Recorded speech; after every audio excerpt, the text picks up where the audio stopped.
ਸਤਿ ਆਦਾਬ ਨਮਸਕਾਰ। ਸਵਾਗਤ ਹੈ ਤੁਹਾਡਾ ਟੀਵੀ ਏਸ਼ੀਆ ਦੇ। ਮੈਂ ਤੁਹਾਡਾ ਆਪਣਾ ਦੋਸਤ ਤੇ ਹੋਸਟ ਸਤਵਿੰਦਰ ਟੀਨੂ ਅੱਜ ਦਾ ਪ੍ਰੋਗਰਾਮ, ਅੱਜ ਦੀ ਗੱਲਬਾਤ ਲੈ ਕੇ ਤੁਹਾਡੇ ਸਾਹਮਣੇ ਹਾਜ਼ਰ ਹਾਂ। ਗੱਲਬਾਤ ਦਾ ਵਿਸ਼ਾ ਹੈ ਫਾਰਮਰ ਟਾਈਮ। ਗੱਲ ਕਿਸਾਨਾਂ ਦੀ ਚੱਲੀ ਹੈ ਤੇ ਪੰਜਾਬ ਤੋਂ ਕਦੇ ਬਲਬਲਾ ਉੱਠਿਆ ਸੀ, ਪੰਜਾਬ ਦੀ ਧਰਤੀ ਤੋਂ ਬਲਬਲਾ ਉੱਠਦਾ ਹੋਇਆ ਦਿੱਲੀ ਦੀ ਬਰੂਹਾਂ ਤੱਕ ਪਹੁੰਚਿਆ।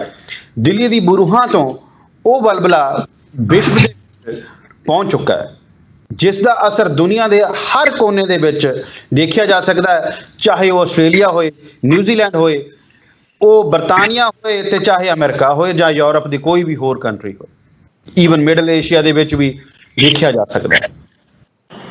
ਇਸ ਅੰਦੋਲਨ ਨੇ ਇੱਕ ਗੱਲ ਤਾਂ ਸਾਬਤ ਕਰ ਦਿੱਤੀ ਕਿ ਹਰ ਪਾਸੇ ਕਿਸਾਨੀ ਅੰਦੋਲਨ ਦੀ ਚਰਚਾ ਹੈ। ਉਹ ਚਾਹੇ ਚਰਚਾ ਜਿਹੜੀ ਹੈ ਗ੍ਰਾਮ ਪੰਚਾਇਤ, ਪਿੰਡਾਂ ਦੀ ਪੰਚਾਇਤ ਦੇ ਵਿੱਚ ਹੁੰਦੀ ਹੋਵੇ, ਤੇ ਜਾਂ ਦੇਸ਼ ਦੀ ਸਭ ਤੋਂ ਵੱਡੀ ਪੰਚਾਇਤ ਜਿਹੜੀ ਭਾਰਤ ਦੀ ਪਾਰਲੀਮੈਂਟ ਹੈ, ਸੰਸਦ ਹੈ, ਉਹਦੇ ਵਿੱਚ ਵੀ ਕਿਸਾਨੀ ਅੰਦੋਲਨ ਦੇ ਚਰਚੇ ਨੇ। ਜੇ ਗੱਲ ਕਰੀਏ ਦੂਜੇ ਪਾਸੇ ਅਖਬਾਰਾਂ ਦੇ, ਤੁਸੀਂ ਐਡੀਟੋਰੀਅਲ ਕੱਢ ਕੇ ਦੇਖ ਲਓ, ਉੱਥੇ ਵੀ ਕਿਸਾਨ ਅੰਦੋਲਨ ਦੇ ਨਾਲ ਭਰੇ ਪਏ ਨੇ। ਜਾਂ ਤੁਸੀਂ ਗੱਲ ਕਰ ਲਓ ਟੀਵੀ ਚੈਨਲਾਂ ਦੀ ਡਿਬੇਟ ਤੇ, ਉੱਥੇ ਵੀ ਕਿਸਾਨ ਅੰਦੋਲਨ ਦੇ ਚਰਚੇ ਹੋ ਰਹੇ ਨੇ। ਤੁਸੀਂ ਗੱਲ ਕਰਦੇ ਹੋ ਕਿਤੇ ਵੀ, ਕੋਈ ਬਲੌਗਰ ਦੇਖ ਲਓ ਚੱਕ ਕੇ, ਸੋਸ਼ਲ ਮੀਡੀਆ ਦੇ ਉੱਤੇ ਵੀ ਅੱਜ ਜੇ ਗੱਲ ਹੋ ਰਹੀ ਹੈ ਤੇ ਕਿਸਾਨ ਅੰਦੋਲਨ ਇੱਕ ਅੰਦੋਲਨ ਨਾ ਰਹਿ ਕੇ ਅੱਜ ਦੀ ਡੇਟ ਦੇ ਵਿੱਚ, ਜਿਵੇਂ ਅੱਜ ਦੀ ਤਰੀਕ ਦੇ ਵਿੱਚ ਦੇਖਾਂ, ਉਹ ਇੱਕ ਮੌਕਾ ਬਣ ਚੁੱਕਾ ਹੈ। ਉਹ ਕਿਸਾਨ ਅੰਦੋਲਨ ਨੇ ਦੁਨੀਆ ਦੇ ਵਿੱਚ ਆਪਣੀ ਜਿਹੜੀ ਛਾਪ ਛੱਡੀ ਹੈ। ਦੁਨੀਆ ਦੇ ਵਿੱਚੋਂ ਇਸ ਕਿਸਾਨ ਅੰਦੋਲਨ ਬਾਰੇ ਗੱਲਬਾਤ ਕੀਤੀ ਜਾ ਰਹੀ ਹੈ। ਅੱਜ ਅਸੀਂ ਵੀ ਇਸ ਅੰਦੋਲਨ ਦੇ ਬਾਰੇ 'ਚ ਗੱਲਬਾਤ ਕਰਾਂਗੇ। ਸਾਡੇ ਨਾਲ ਮਹਿਮਾਨ ਸਾਡੇ ਜੁੜੇ ਨੇ ਸਿਡਨੀ ਤੋਂ। ਮੈਂ ਸਵਾਗਤ ਕਰਦਾ ਉਹਨਾਂ ਦਾ, ਸਾਰਿਆਂ ਦਾ। ਤੁਹਾਡੇ ਨਾਲ ਜਾਣ ਪਹਿਚਾਣ ਕਰਾ ਦਿਆਂ। ਸਿਡਨੀ ਤੋਂ ਜੁੜੇ ਨੇ ਸਰਦਾਰ ਪ੍ਰਭਜੋਤ ਸਿੰਘ ਸੰਧੂ ਜੀ, ਜੋ ਕਿ ਮਾਈਗ੍ਰੇਸ਼ਨ ਦਾ ਕੰਮ ਕਰ ਰਹੇ ਨੇ, ਤੇ ਉਹ ਇੰਡੀਆ ਤੋਂ ਲੁਧਿਆਣੇ ਐਗਰੀਕਲਚਰ ਯੂਨੀਵਰਸਿਟੀ ਤੋਂ ਉਹਨਾਂ ਨੇ ਖੇਤੀਬਾੜੀ 'ਚ ਡਿਗਰੀ ਵੀ ਕੀਤੀ ਹੈ, ਬੈਚਲਰ ਡਿਗਰੀ ਕੀਤੀ ਹੈ। ਉਹ ਤੋਂ ਪਹਿਲਾਂ ਬਹੁਤ ਸਮਾਂ ਉਹ ਖੇਤੀ ਦੇ ਨਾਲ ਜੁੜੇ ਰਹੇ ਨੇ। ਤੇ ਸਾਡੇ ਨਾਲ ਕਿਸਾਨ ਪਰਿਵਾਰ ਦੇ ਨਾਲ ਹੀ ਸੰਬੰਧਿਤ ਬ੍ਰਿਸਬੇਨ ਤੋਂ ਸ਼ਖਸੀਅਤ ਕਮਲਪ੍ਰੀਤ ਬਰਾੜ ਜੀ, ਜੋ ਕਿ ਇੱਕ ਸੋਸ਼ਲ ਐਕਟਿਵਿਸਟ ਵੀ ਨੇ, ਤੇ ਇਹ ਉਸ ਪਰਿਵਾਰ ਤੋਂ ਆਉਂਦੇ ਨੇ ਜੋ ਕਿ ਪਹਿਲਾਂ ਹਮੇਸ਼ਾ ਕੋਈ ਵੀ ਭੀੜ ਆਈ ਹੈ ਸੁਸਾਇਟੀ ਦੇ ਉੱਤੇ, ਸਮਾਜ ਦੇ ਉੱਤੇ, ਉਹਦੇ ਵਿੱਚ ਹਮੇਸ਼ਾ ਮੋਢੇ ਨਾਲ ਮੋਢਾ ਲਾ ਕੇ ਖੜੇ ਆ। ਤੇ ਗੱਲ ਮੈਂ ਕਰਦਾ ਰਾਜੀਵ ਸ਼ਰਮਾ ਜੀ, ਜੋ ਕਿ ਸਾਡੇ ਨਾਲ ਚੰਡੀਗੜ੍ਹ ਤੋਂ ਜੁੜੇ ਨੇ। ਉਹ ਇੱਕ ਬਿਜ਼ਨਸ ਐਨਾਲਿਸਟ ਨੇ ਤੇ ਉਹ ਬਿਜ਼ਨਸ ਐਂਟਰਪ੍ਰੈਨਿਓਰ ਨੇ, ਤੇ ਉਹ ਬਿਜ਼ਨਸ ਰਨ ਕਰਦੇ ਨੇ, ਕਈ ਤਰ੍ਹਾਂ ਦੇ ਖੇਤੀਬਾੜੀ ਨਾਲ ਵੀ ਜੁੜੇ ਨੇ ਰਾਜੀਵ ਸ਼ਰਮਾ ਜੀ। ਤੇ ਸਾਡੇ ਨਾਲ ਐਡਵੋਕੇਟ ਜਗਦੀਪ ਸਿੰਘ ਜੀ, ਜੋ ਕਿ Punjab and Haryana high court ਦੇ ਵਿੱਚ ਆਪਣੀ ਪ੍ਰੈਕਟਿਸ ਵੀ ਕਰਦੇ ਨੇ, ਉਹ ਵੀ ਜੁੜੇ ਨੇ। ਤੇ ਸਵਾਗਤ ਹੈ ਜੀ ਤੁਹਾਡਾ ਸਾਰਿਆਂ ਦਾ ਅੱਜ ਇਸ ਸ਼ੋਅ ਦੇ ਵਿੱਚ। ਸ਼ੋਅ ਦੀ ਆਪਾਂ ਗੱਲਬਾਤ ਸ਼ੁਰੂ ਕਰੀਏ। ਸ਼ੋਅ ਦੇ ਵਿੱਚ ਗੱਲਬਾਤ ਆਪਾਂ ਕਰਦੇ ਹਾਂ। ਸਭ ਤੋਂ ਪਹਿਲਾਂ ਜਾਣਦੇ ਹਾਂ ਕਮਲਪ੍ਰੀਤ ਬਰਾੜ ਜੀ ਹੁਣਾਂ ਤੋਂ ਕਿ ਕਮਲਪ੍ਰੀਤ ਬਰਾੜ ਜੀ, ਮੈਂ ਤੁਹਾਡੇ ਕੋਲੋਂ ਜਾਣਨਾ ਚਾਹਾਂਗਾ। ਸਵਾਗਤ ਹੈ ਤੁਹਾਡਾ ਟੀਵੀ ਏਸ਼ੀਆ ਤੇ। ਸਤਿ ਸ਼੍ਰੀ ਅਕਾਲ ਭਾਜੀ, ਬਹੁਤ ਬਹੁਤ ਧੰਨਵਾਦ, ਤੁਸੀਂ ਮੈਨੂੰ ਟੀਵੀ ਤੇ ਬੋਲਣ ਦਾ ਮੌਕਾ ਦਿੱਤਾ। ਟੀਵੀ ਏਸ਼ੀਆ ਤੋਂ ਬਹੁਤ ਤੁਹਾਡਾ ਧੰਨਵਾਦ ਜੀ। ਬਰਾੜ ਸਾਹਿਬ, ਮੈਂ ਜਾਣਨਾ ਚਾਹਾਂਗਾ, ਜਿਵੇਂ ਕਿ ਤੁਹਾਡੇ ਪਰਿਵਾਰ ਦੇ ਤੁਹਾਡੇ ਜੋ ਦੱਸਿਆ ਨੇ, ਤੁਹਾਡੇ ਫਾਦਰ ਸਾਹਿਬ ਨੇ ਜਾਂ ਹੋਰ ਤੁਹਾਡੇ ਪਿੰਡ ਤੋਂ ਵੀ ਕਾਫੀ ਲੋਕ ਦਿੱਲੀ ਜਾ ਕੇ ਬੈਠੇ ਨੇ। ਦਿੱਲੀ ਦਾ ਕੀ ਮਾਹੌਲ ਹੈ? ਤੁਹਾਡੀ ਰੋਜ਼ ਰਾਬਤਾ ਹੁੰਦਾ ਦਿੱਲੀ ਦੇ ਵਿੱਚ ਫਾਦਰ ਸਾਹਿਬ ਦੇ ਨਾਲ? ਦਿੱਲੀ ਦੇ ਵਿੱਚ ਕੀ ਗੱਲਬਾਤ ਚੱਲ ਰਹੀ ਹੈ ਜੀ? ਹਾਂਜੀ, ਸਭ ਤੋਂ ਪਹਿਲਾਂ ਮੈਂ ਸਾਰੇ ਵੀ ਜਿੰਨੇ ਇਸ ਟੀਵੀ ਨਾਲ ਜੁੜੇ ਹੋਏ ਮੇਰੇ ਦੋਸਤ ਨੇ, ਮੈਂ ਸਾਰਿਆਂ ਦਾ ਧੰਨਵਾਦ ਕਰਦਾ, ਕਿਉਂਕਿ ਅੱਜ ਇਹ ਮਸਲਾ ਬਹੁਤ ਸੰਜੀਦਾ ਤੇ ਬਹੁਤ, ਇੱਕ ਕਹਿ ਲਓ ਵੀ ਇੱਥੇ ਲੜਾਈ ਜਿੱਤ ਹਾਰ ਦੀ ਨਹੀਂ ਹੋ ਰਹੀ, ਇੱਥੇ ਲੜਾਈ ਹੋ ਰਹੀ ਆ ਜ਼ਿੰਦਗੀ ਤੇ ਮੌਤ ਦੀ। ਜੇ ਆਪਾਂ ਕਿਸਾਨੀ ਦੀ ਗੱਲ ਕਰੀਏ ਤਾਂ ਪੰਜਾਬ ਦੇ ਵਿੱਚ, ਮੈਂ ਸਿਰਫ ਜੇ ਇਕੱਲੇ ਪੰਜਾਬ ਦਾ ਵੇਰਵਾ ਦੇਵਾਂ, ਪੰਜਾਬ ਦੇ ਵਿੱਚ 85% ਉਹ ਕਿਸਾਨ ਆ ਜਿਨ੍ਹਾਂ ਦੀ ਜ਼ਮੀਨ 5 ਕਿੱਲੇ ਜਾਂ 5 ਕਿੱਲੇ ਤੋਂ ਘੱਟ ਆ। ਔਰ ਤੁਸੀਂ ਹੈਰਾਨ ਹੋਵੋਗੇ ਕਿ ਜਿਹੜੀ ਪਹਿਲਾਂ ਬਿੱਲਾਂ ਤੋਂ ਪਹਿਲਾਂ ਦੀ ਜਿਹੜੀ ਖੇਤੀ ਸੀਗੀ, ਜਿਹਦੇ ਵਿੱਚ ਵੀ ਕਿਸਾਨ ਕਰਜ਼ਾਈ ਸੀਗਾ, ਤੇ ਕਿਸਾਨ ਖੁਦਕੁਸ਼ੀਆਂ ਦੇ ਰਾਹ ਪੈ ਚੁੱਕਿਆ ਸੀ। ਇਹ ਬੀਜੇਪੀ ਦੀ ਸਰਕਾਰ ਜਿਨੇ ਇਹ ਵਾਅਦਾ ਕੀਤਾ ਸੀਗਾ ਚੋਣਾਂ ਤੋਂ ਪਹਿਲਾਂ ਕਿ ਜੇ ਤੁਸੀਂ ਸਾਨੂੰ ਵੋਟਾਂ ਪਾ ਕੇ ਕਾਮਯਾਬ ਕਰਦੇ ਹੋ, ਸਰਕਾਰ ਬਣਾਉਣੀ ਹੋ, ਤਾਂ ਅਸੀਂ ਸਵਾਮੀਨਾਥਨ ਦੀ ਰਿਪੋਰਟ ਲਾਗੂ ਕਰਾਂਗੇ। ਇਹ ਬਹੁਤ ਵੱਡਾ ਧੋਖਾ ਹੋਇਆ ਪੰਜਾਬ ਦੇ ਕਿਸਾਨ ਨਾਲ, ਨਹੀਂ ਪੂਰੇ ਭਾਰਤ ਦੇ ਕਿਸਾਨ ਨਾਲ, ਕਿ ਉਹਨਾਂ ਨੂੰ ਠੱਗਿਆ ਗਿਆ। ਤੇ ਜਿੱਥੋਂ ਤੱਕ ਟੀਨੂ ਭਾਜੀ ਤੁਸੀਂ ਮੈਥੋਂ ਪੁੱਛਿਆ ਕਿ ਕਿਵੇਂ ਚੱਲ ਰਹੀ ਆ ਅੰਦੋਲਨ, ਮੈਨੂੰ ਲੱਗਦਾ ਕਿ ਤਕਰੀਬਨ ਅੱਜ ਜਿਵੇਂ ਤੁਸੀਂ ਸ਼ੁਰੂਆਤ ਚ ਗੱਲ ਕੀਤੀ ਆ ਕਿ ਪੰਜਾਬ ਦੀਆਂ ਪਿੰਡਾਂ ਦੀਆਂ ਸੱਥਾਂ ਤੇ ਹੱਟੀਆਂ ਤੇ ਪੱਠੀਆਂ ਤੇ ਪਿੜਾਂ ਤੇ, ਮੈਂ ਕਹਿੰਦਾ ਵੀ ਭੋਗਾਂ ਤੇ ਵਿਆਹਾਂ ਤੇ ਰੋਟੀ ਖਾਂਦੇ ਬਹਿੰਦੇ ਉੱਠਦੇ ਗੱਡੀ 'ਚ ਬਹਿੰਦੇ ਸਾਰਿਆਂ ਕੋਲੇ ਇੱਕੋ ਹੀ ਮੁੱਦਾ ਕਿ ਅੱਜ ਪੰਜਾਬ ਦਾ ਕੀ, ਅੱਜ ਕਿਸਾਨ ਦਾ ਬਣੂਗਾ ਕੀ। ਬਿਲਕੁਲ ਕਿਸਾਨ ਆਪਣੇ ਆਪ ਨੂੰ ਲੁੱਟਿਆ ਹੋਇਆ ਮਹਿਸੂਸ ਕਰਦਾ।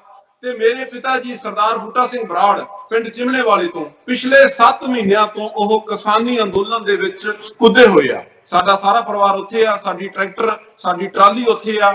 ਮੈਂ ਇਹ ਦੱਸਣਾ ਚਾਹਣਾ ਇਸ ਟੀਵੀ ਦੇ ਮਾਧਿਅਮ ਰਾਹੀਂ, ਮੇਰੇ ਬਜ਼ੁਰਗ ਜਿਨ੍ਹਾਂ ਨੇ ਪੂਰੀ ਜ਼ਿੰਦਗੀ ਇੱਕ ਅਧਿਆਪਕ ਦੀ ਸੇਵਾ ਕੀਤੀ ਆ, ਸੁਸਾਇਟੀ ਨੂੰ ਪੜ੍ਹਾਇਆ ਲਿਖਾਇਆ, ਕਿ ਉਸ ਕਾਬਲ ਬਣਾਇਆ ਕਿ ਉਹ ਸੁਸਾਇਟੀ ਦੇ ਮਿਸ਼ਨ ਦੇ ਆਪਣੀ ਰੋਟੀ ਰੋਜੀ ਆਪਣੇ ਪੈਰਾਂ ਤੇ ਖੜਾ ਹੋ ਸਕਣ, ਉਸ ਮੇਰੇ ਪਿਤਾ ਨੂੰ ਜਿਹਨੇ ਅੱਜ ਤੱਕ ਕਦੇ ਚਿੜੀ ਨਹੀਂ ਮਾਰੀ, ਜਿਹਨੇ ਮੱਖੀ ਨਹੀਂ ਮਾਰੀ, ਉਹਦੇ ਤੇ ਹਿੰਦੁਸਤਾਨ ਦੀ ਸਰਕਾਰ ਨੇ ਇਰਾਦਾ ਕਤਲ ਦਾ ਮੁਕੱਦਮਾ ਤੇ ਉਹ ਸਾਰੀਆਂ ਸੰਗੀਨ ਧਾਰਾਵਾਂ ਲਾਈਆਂ, ਜਿਹੜੀਆਂ ਉੱਥੋਂ ਦੇ ਹੋਰ ਵੀ ਲੀਡਰਾਂ ਤੇ ਲਾਈਆਂ, ਉਹਨਾਂ ਤੇ ਉਹ ਧਾਰਾਂ ਲਾਈਆਂ। ਪਰ ਮੈਂ ਡੈਡੀ ਨਾਲ ਗੱਲ ਕੀਤੀ ਸੀ, ਡੈਡੀ ਕਹਿੰਦੇ ਬੇਟੇ ਅਸੀਂ ਪਰਚਿਆਂ ਪੁਰਚਿਆਂ ਤੋਂ ਨਹੀਂ ਡਰਦੇ, ਇਹ ਜਿੰਨੇ ਪਰਚੇ ਹੋਣਗੇ ਚੰਗਾ, ਸਗੋਂ ਸਾਡਾ ਸੰਘਰਸ਼ ਤੇਜ਼ ਹੋਊਗਾ। ਔਰ ਮੈਂ ਇੱਥੇ ਇਹ ਗੱਲ ਵੀ ਕਹਿਣੀ ਚਾਹਣਾ ਕਿ ਜਿਹੜਾ ਇੱਕ ਕੂੜ ਦਾ ਪ੍ਰਚਾਰ ਹੋ ਰਿਹਾ ਸੋਸ਼ਲ ਮੀਡੀਆ ਰਾਹੀਂ, ਟੀਵੀ ਰਾਹੀਂ ਜਾਂ ਹੋਰ ਨਕਲੀ ਆਈਡੀਆਂ ਰਾਹੀਂ ਕਿ ਜਿਹੜੇ ਕਿਸਾਨ ਦੋ ਫਾੜ ਹੋ ਗਏ ਆ, ਆਏ ਹੋ ਗਿਆ ਉਹ ਹੋ ਗਿਆ, ਕੁਛ ਨਹੀਂ ਹੋਇਆ ਉੱਥੇ। ਸਗੋਂ ਮੈਂ ਇੱਥੇ ਪੂਰੇ ਮਾਣ ਨਾਲ ਕਹਿਣਾ, ਮੇਰੇ ਪਿਤਾ ਜੀ ਨਾਲ ਗੱਲ ਹੋਈ ਆ, ਉਹ ਬਾਰਡਰ ਤੇ ਆ ਉਸ ਤੇ ਦਿੱਲੀ ਤੇ, ਉਹ ਕਹਿੰਦੇ ਉੱਥੇ ਅੱਗੇ ਨਾਲੋਂ ਵੀ ਵੱਧ ਲਹਿਰਾਂ ਪੈਰਾਂ। ਸੋ ਜਲਦੀ ਕਰਦਾ ਜੀ ਮੋਰਚਾ। ਮੈਂ ਸਵਾਲ ਦਾ ਰੁਖ ਕਰਦਾ ਜਗਦੀਪ ਸਿੰਘ ਜੀ ਉਹਨਾਂ ਕੋਲ। ਇਹਨਾਂ ਨੇ ਗੱਲ ਕੀਤੀ ਹੈ ਕਿ ਉੱਥੇ ਪਰਚੇ ਕੀਤੇ ਜਾ ਰਹੇ ਆ ਸਰਕਾਰ ਵੱਲੋਂ। ਜਗਦੀਪ ਸਿੰਘ ਜੀ ਤੁਸੀਂ ਇੱਕ ਵਕੀਲ ਹੋ ਪੇਸ਼ੇ ਦੇ ਤੌਰ ਤੇ ਮੈਂ ਇਹ ਜਾਣਨਾ ਚਾਹਨਾ ਕਿ ਇਹ ਜਿਹੜੀ ਅੰਦੋਲਨ ਦੇ ਵਿੱਚ ਕੀ ਇਹ ਅੰਦੋਲਨ ਆਧਾਰਿਤ ਤੌਰ ਤੇ ਕੋਈ ਆਪਣੇ ਹੱਕਾਂ ਦੇ ਲਈ ਮੰਗ ਰੱਖਣੀ, ਇਹ ਗੱਲ ਜਾਂ ਸਰਕਾਰ ਤੇ ਨਜਾਇਜ਼ ਪਰਚੇ ਦਰਜ ਕਰ ਰਹੀ ਹੈ? ਜੀ ਸਤਿ ਸ਼੍ਰੀ ਅਕਾਲ ਸਭ ਤੋਂ ਪਹਿਲਾਂ ਸਾਰਿਆਂ ਨੂੰ ਜੀ। ਸਤਿ ਸ਼੍ਰੀ ਅਕਾਲ ਜੀ। ਤੁਹਾਡਾ ਸਭ ਦਾ ਸ਼ੁਕਰਗੁਜ਼ਾਰ ਹਾਂ ਸਰ, ਮੈਨੂੰ ਬੋਲਣ ਦਾ ਮੌਕਾ ਦਿੱਤਾ। ਤੇ ਸਤਿੰਦਰ ਜੀ, ਜਿਵੇਂ ਤੁਸੀਂ ਪੁੱਛਿਆ ਹੈ ਕਿ ਇੰਡੀਆ ਦੇ ਵਿੱਚ ਕਿਸੇ ਨੂੰ ਪ੍ਰੋਟੈਸਟ ਕਰਨ ਦਾ ਕੀ ਰਾਈਟ ਹੈ ਕਿ ਨਹੀਂ ਹੈ, ਸਭ ਤੋਂ ਪਹਿਲਾਂ ਸਾਡਾ ਬੇਸਿਕ ਕੁਐਸਚਨ ਹੀ ਇਹੀ ਹੈ ਕਿ ਸਾਡੇ ਕੋਲ ਪ੍ਰੋਟੈਸਟ ਕਰਨ ਦਾ ਗਵਰਨਮੈਂਟ ਦੀ ਪਾਲਿਸੀਜ਼ ਜਾਂ ਆਪਣੇ ਰਾਈਟਸ ਲਈ ਪ੍ਰੋਟੈਸਟ ਕਰਨ ਦਾ ਰਾਈਟ ਹੈ ਕਿ ਨਹੀਂ ਹੈ।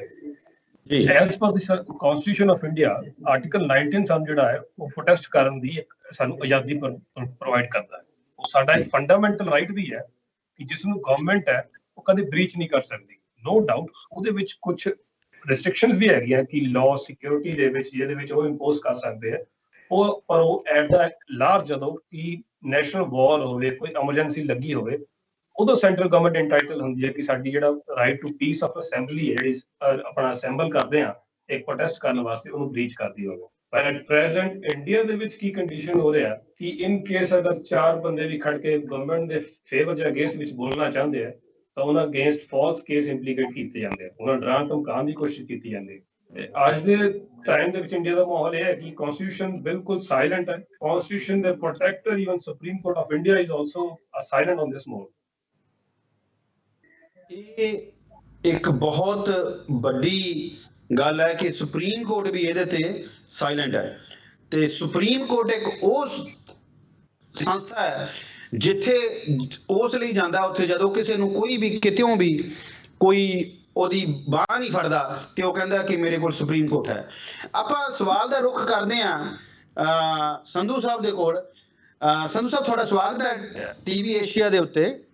ਸੰਧੂ ਸਾਹਿਬ, ਜਿਵੇਂ ਇਹ ਗੱਲ ਚੱਲ ਰਹੀ ਹੈ ਕਿ ਕਿਸਾਨ ਜੋ ਹੈ ਉਹ ਸੜਕਾਂ ਦੇ ਉੱਤੇ ਹੈ, ਸਰਕਾਰ ਕਿਸਾਨਾਂ ਦੀ ਗੱਲ ਮੰਨਣ ਨੂੰ ਤਿਆਰ ਨਹੀਂ ਤੇ ਕਿਸਾਨ ਸਰਕਾਰ ਦੀ ਗੱਲ ਮੰਨਣ ਨੂੰ ਤਿਆਰ ਨਹੀਂ। ਕਿਸਾਨ ਨੂੰ ਇਹ ਦੱਸਿਆ ਜਾ ਰਿਹਾ ਕਿ ਇਹ ਜਿਹੜੇ ਕਾਨੂੰਨ ਬਣਾਏ ਗਏ ਆ ਇਹ ਤੁਹਾਡੇ ਲਈ ਫਾਇਦੇਮੰਦ ਨੇ। ਤੇ ਜਦ ਕਿ ਕਿਸਾਨ ਇਹ ਕਹਿ ਰਿਹਾ ਕਿ ਮੈਂ ਖੁਦ ਖੇਤੀ ਕਰਦਾ ਤੇ ਮੈਨੂੰ ਇਹ ਦੱਸਣ ਦੀ ਜ਼ਰੂਰਤ ਨਹੀਂ ਕਿ ਮੈਨੂੰ ਕਿਹੜੀ ਚੀਜ਼ ਦੀ ਲੋੜ ਹੈ ਜਾਂ ਕਿਹੜੀ ਨਹੀਂ। ਹੁਣ ਸਵਾਲ ਇਹ ਪੈਦਾ ਹੁੰਦਾ ਹੈ ਕਿ ਸਰਕਾਰ ਦੀ ਇਹੋ ਜਿਹੀ ਕੀ ਮਜਬੂਰੀ ਹੋ ਸਕਦੀ ਹੈ ਕਿ ਉਹਨੂੰ ਇਹ ਕਹਿਣਾ ਪੈ ਰਿਹਾ ਹੈ ਕਿ ਬਿਲਕੁਲ ਸਹੀ ਹੈ।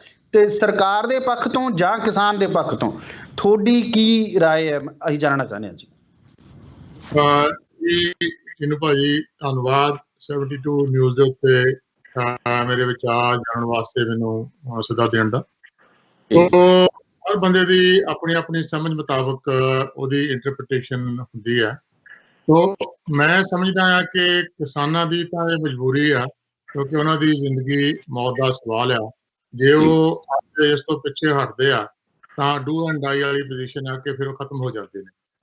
ਜੇ ਆਪਾਂ ਸਰਕਾਰ ਦੇ ਨਜ਼ਰੀਏ ਤੋਂ ਦੇਖੀਏ ਤਾਂ ਸਰਕਾਰ ਜਿਹੜੀ ਆ, ਸਰਕਾਰ ਦੇ ਦੋ ਤਰੀਕੇ ਨਾਲ ਫਸੀ ਹੋਈ ਹੈ ਸਰਕਾਰ।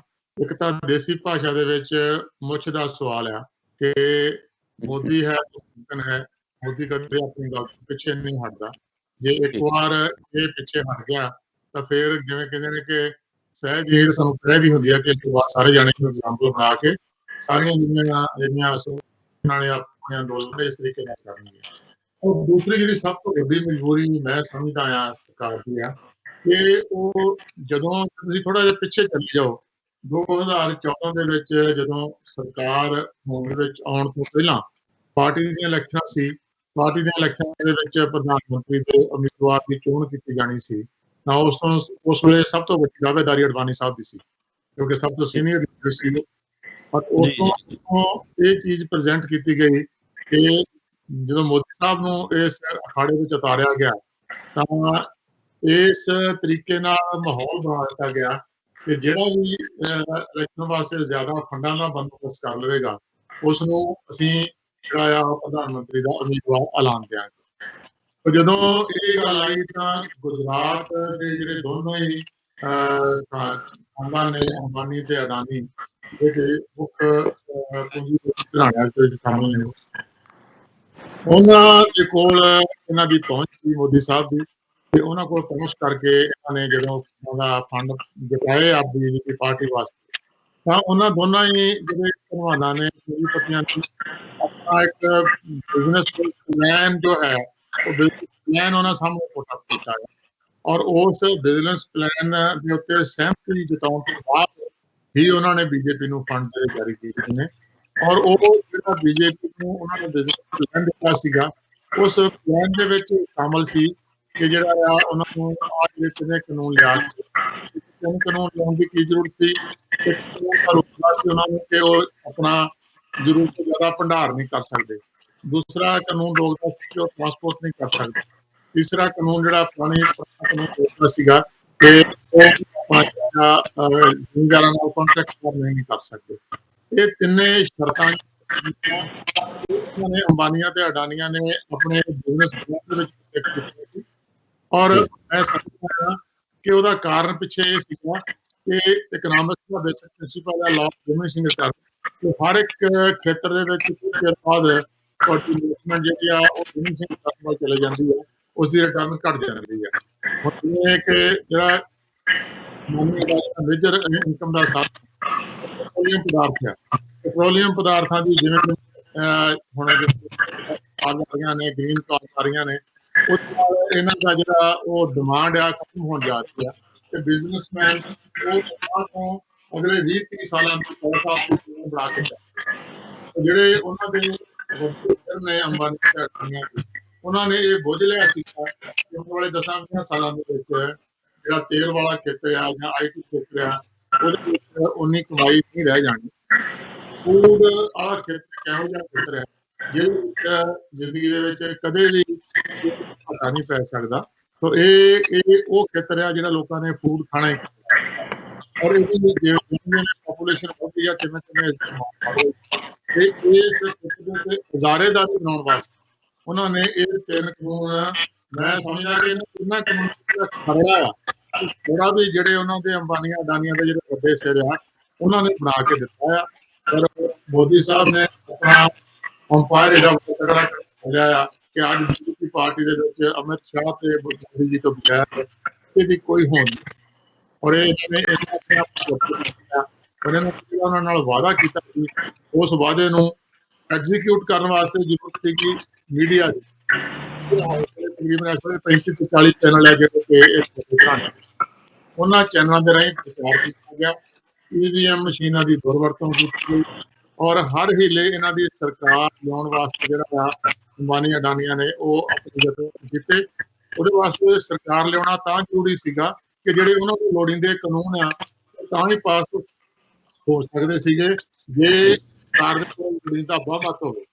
ਤੇ ਲੋੜੀਂਦਾ ਬਹੁਮਤ ਜਟਾਉਣਾ ਉਹ ਅੰਬਾਨੀਆਂ ਅਡਾਨੀਆਂ ਦਾ ਇੱਕ ਜ਼ਰੂਰਤ ਬਣ ਗਈ ਸੀ। ਉਸ ਜ਼ਰੂਰਤ ਨੂੰ ਪੂਰਾ ਕਰਨ ਵਾਸਤੇ ਉਹਨਾਂ ਨੇ ਸਾਰੇ ਸਾਧਨ ਆਪਣੇ ਝੋਕ ਦਿੱਤੇ।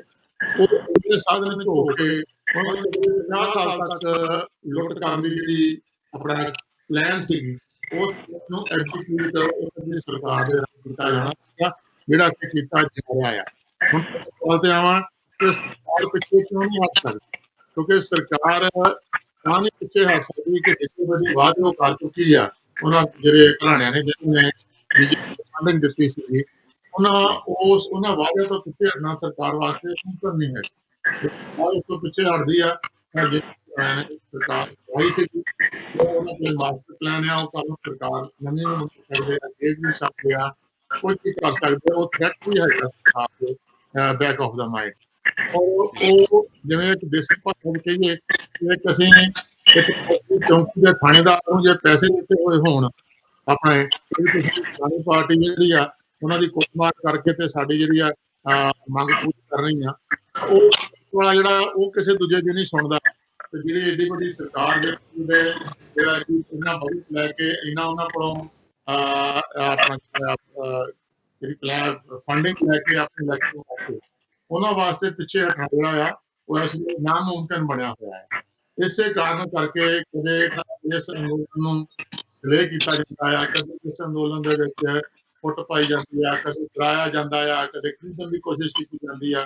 ਕੋਈ ਦਾਮ ਸਾਮ ਦੰਡ ਵਾਲੇ ਸਾਰੇ ਜਿਹੜੇ ਨੇ ਉਹ ਔਰ ਮੈਂ ਸਮਝਦਾ ਆ ਕਿ ਇਹਨਾਂ ਦੀ ਪਿਛਲੇ ਪਾਸਿਓਂ ਬੈਕਅਪ ਹੈਗੀ ਆ। ਉਹਨਾਂ ਚਿਰ ਤੱਕ ਸਰਕਾਰ ਤੋਂ ਇਹ ਕਾਨੂੰਨ ਵਾਪਸ ਲੈਣ ਦਾ ਹੌਸਲਾ ਨਹੀਂ ਕੀਤਾ ਜਾਣਾ।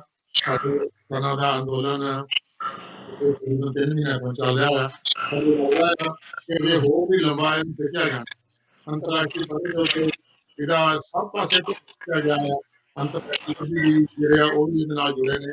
ਹਰ ਕੋਈ ਉਹਨਾਂ ਨੂੰ ਬਸ ਉਸਦੇ ਬਾਵਜੂਦ ਵੀ ਕਿਉਂਕਿ ਆਪਣੇ ਬਹੁਮਤ ਆ ਔਰ ਉਹਨਾਂ ਕੋਲੇ ਸਮਰੱਥਾ ਆ, ਸਰਕਾਰ ਆ, ਤੇ ਇਸ ਅੰਦੋਲਨ ਨੂੰ ਹਰ ਹੀਲੇ ਕੁਚਲਣ ਦਾ ਹਰ ਯਤਨ ਕੀਤਾ ਜਾ ਰਿਹਾ ਹੈ।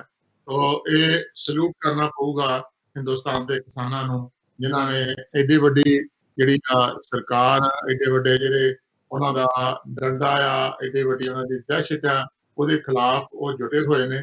ਸੋ ਉਹਨਾਂ ਨੂੰ ਸਲਾਮ ਕਰਨਾ ਬਣਦਾ ਆ। ਲੜਾਈ ਲੰਮੀ ਆ, ਅੱਗੇ ਸਰਕਾਰ ਇਸ ਸਥਿਤੀ 'ਚ ਨਹੀਂ ਹੈਗੀ ਕਿ ਉਹ ਸ਼ਾਇਦ ਉਹਨੂੰ ਵਾਪਸ ਲੈ ਸਕੇ। ਤੇ ਜਦੋਂ ਕਹਿੰਦੇ ਵੀ ਬਾਂਹ ਹੁੰਦੀ ਆ ਉਦੋਂ ਹੀ ਬੰਦਾ ਪਿੱਛੇ ਚੀਕਾਂ ਮਾਰਦਾ ਆ। ਅਜੇ ਤੱਕ ਸਰਕਾਰ ਦੀ ਬਾਂਹ ਵੇਲੇ ਦੀ ਤਿਆਰੀ ਹੋਈ ਆ, ਪਰ ਚੀਕਾਂ ਮਾਰਨ ਵਾਲੀ ਪੋਜੀਸ਼ਨ 'ਚ ਨਹੀਂ ਅਜੇ ਆਈ। ਤਾਂ ਸਾਨੂੰ ਉਮੀਦ ਕਰਨੀ ਚਾਹੀਦੀ ਆ ਕਿ ਅੰਦੋਲਨ ਜਿਹੜਾ ਹੋਰ ਤੇਜ਼ ਹੋਵੇ ਔਰ ਸਰਕਾਰ ਜਿਹੜੀਆਂ ਉਹਨਾਂ ਦੀਆਂ ਮੰਗਾਂ ਨੂੰ ਮੰਨ ਕੇ ਇਹਨਾਂ ਕਾਨੂੰਨਾਂ ਨੂੰ ਵਾਪਸ ਲੈ ਲਵੇ। ਸਰਕਾਰ ਕੋਲ ਹੋਰ ਵੀ ਬਹੁਤ ਸਾਰੇ ਸਾਧਨ ਹੈਗੇ ਨੇ, ਪਰ ਇਸ ਵੇਲੇ ਇੱਕ ਜਿੱਦ ਵੀ ਬਣੀ ਹੋਈ ਆ। ਨਹੀਂ ਤਾਂ ਅਦਰਵਾਈਜ਼ ਇਹਨਾਂ ਕਾਨੂੰਨਾਂ ਨੂੰ ਜਿਵੇਂ ਕਿ ਦੱਸਿਆ ਗਿਆ ਸੀ ਅੱਗੇ ਵੀ ਬਹੁਤ ਸਾਰੇ ਸਿਆਣੇ ਪੱਤਰਕਾਰ ਗੱਲ ਕਰਦੇ ਨੇ ਕਿ ਇਹਨਾਂ ਕਾਨੂੰਨਾਂ ਨੂੰ ਕੁਝ ਚਿਰ ਵਾਸਤੇ ਇਹਨਾਂ ਨੂੰ ਜਿਹਨੂੰ ਕਹਿੰਦੇ ਨੇ ਡੀਹੌਰਸ ਕੀਤਾ ਜਾ ਸਕਦਾ। ਡੀਹੌਰਸ ਕਰਕੇ ਇਹਨਾਂ ਨੂੰ ਲਾਗੂ ਹੋਣ ਤੋਂ ਰੋਕ ਦਿੱਤਾ ਜਾ ਸਕਦਾ।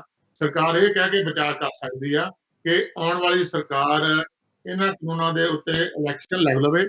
ਜੇ ਆਉਣ ਵਾਲੀ ਸਰਕਾਰ ਆਊਗੀ ਤੇ ਆਣ ਕੇ ਜੇ ਇਹ ਕਾਨੂੰਨ ਦੇ ਵਿੱਚ ਲੋਕੀ ਵੋਟਿੰਗ ਕਰਦੇ ਨੇ ਤਾਂ ਫਿਰ ਤੁਸੀਂ ਇਹ ਦੁਬਾਰਾ ਕਾਨੂੰਨ ਲਾਗੂ ਕਰ ਲਿਓਗੇ। ਬਟ ਹਾਲ ਦੀ ਘੜੀ ਲੱਗਦਾ ਨਹੀਂ ਆ ਚੇਂਜ ਹੋਵੇ। ਮਸਲਾ ਜਿੱਦ ਦਾ ਵੀ ਆ, ਮਸਲਾ ਮਜਬੂਰੀ ਦਾ ਵੀ ਆ।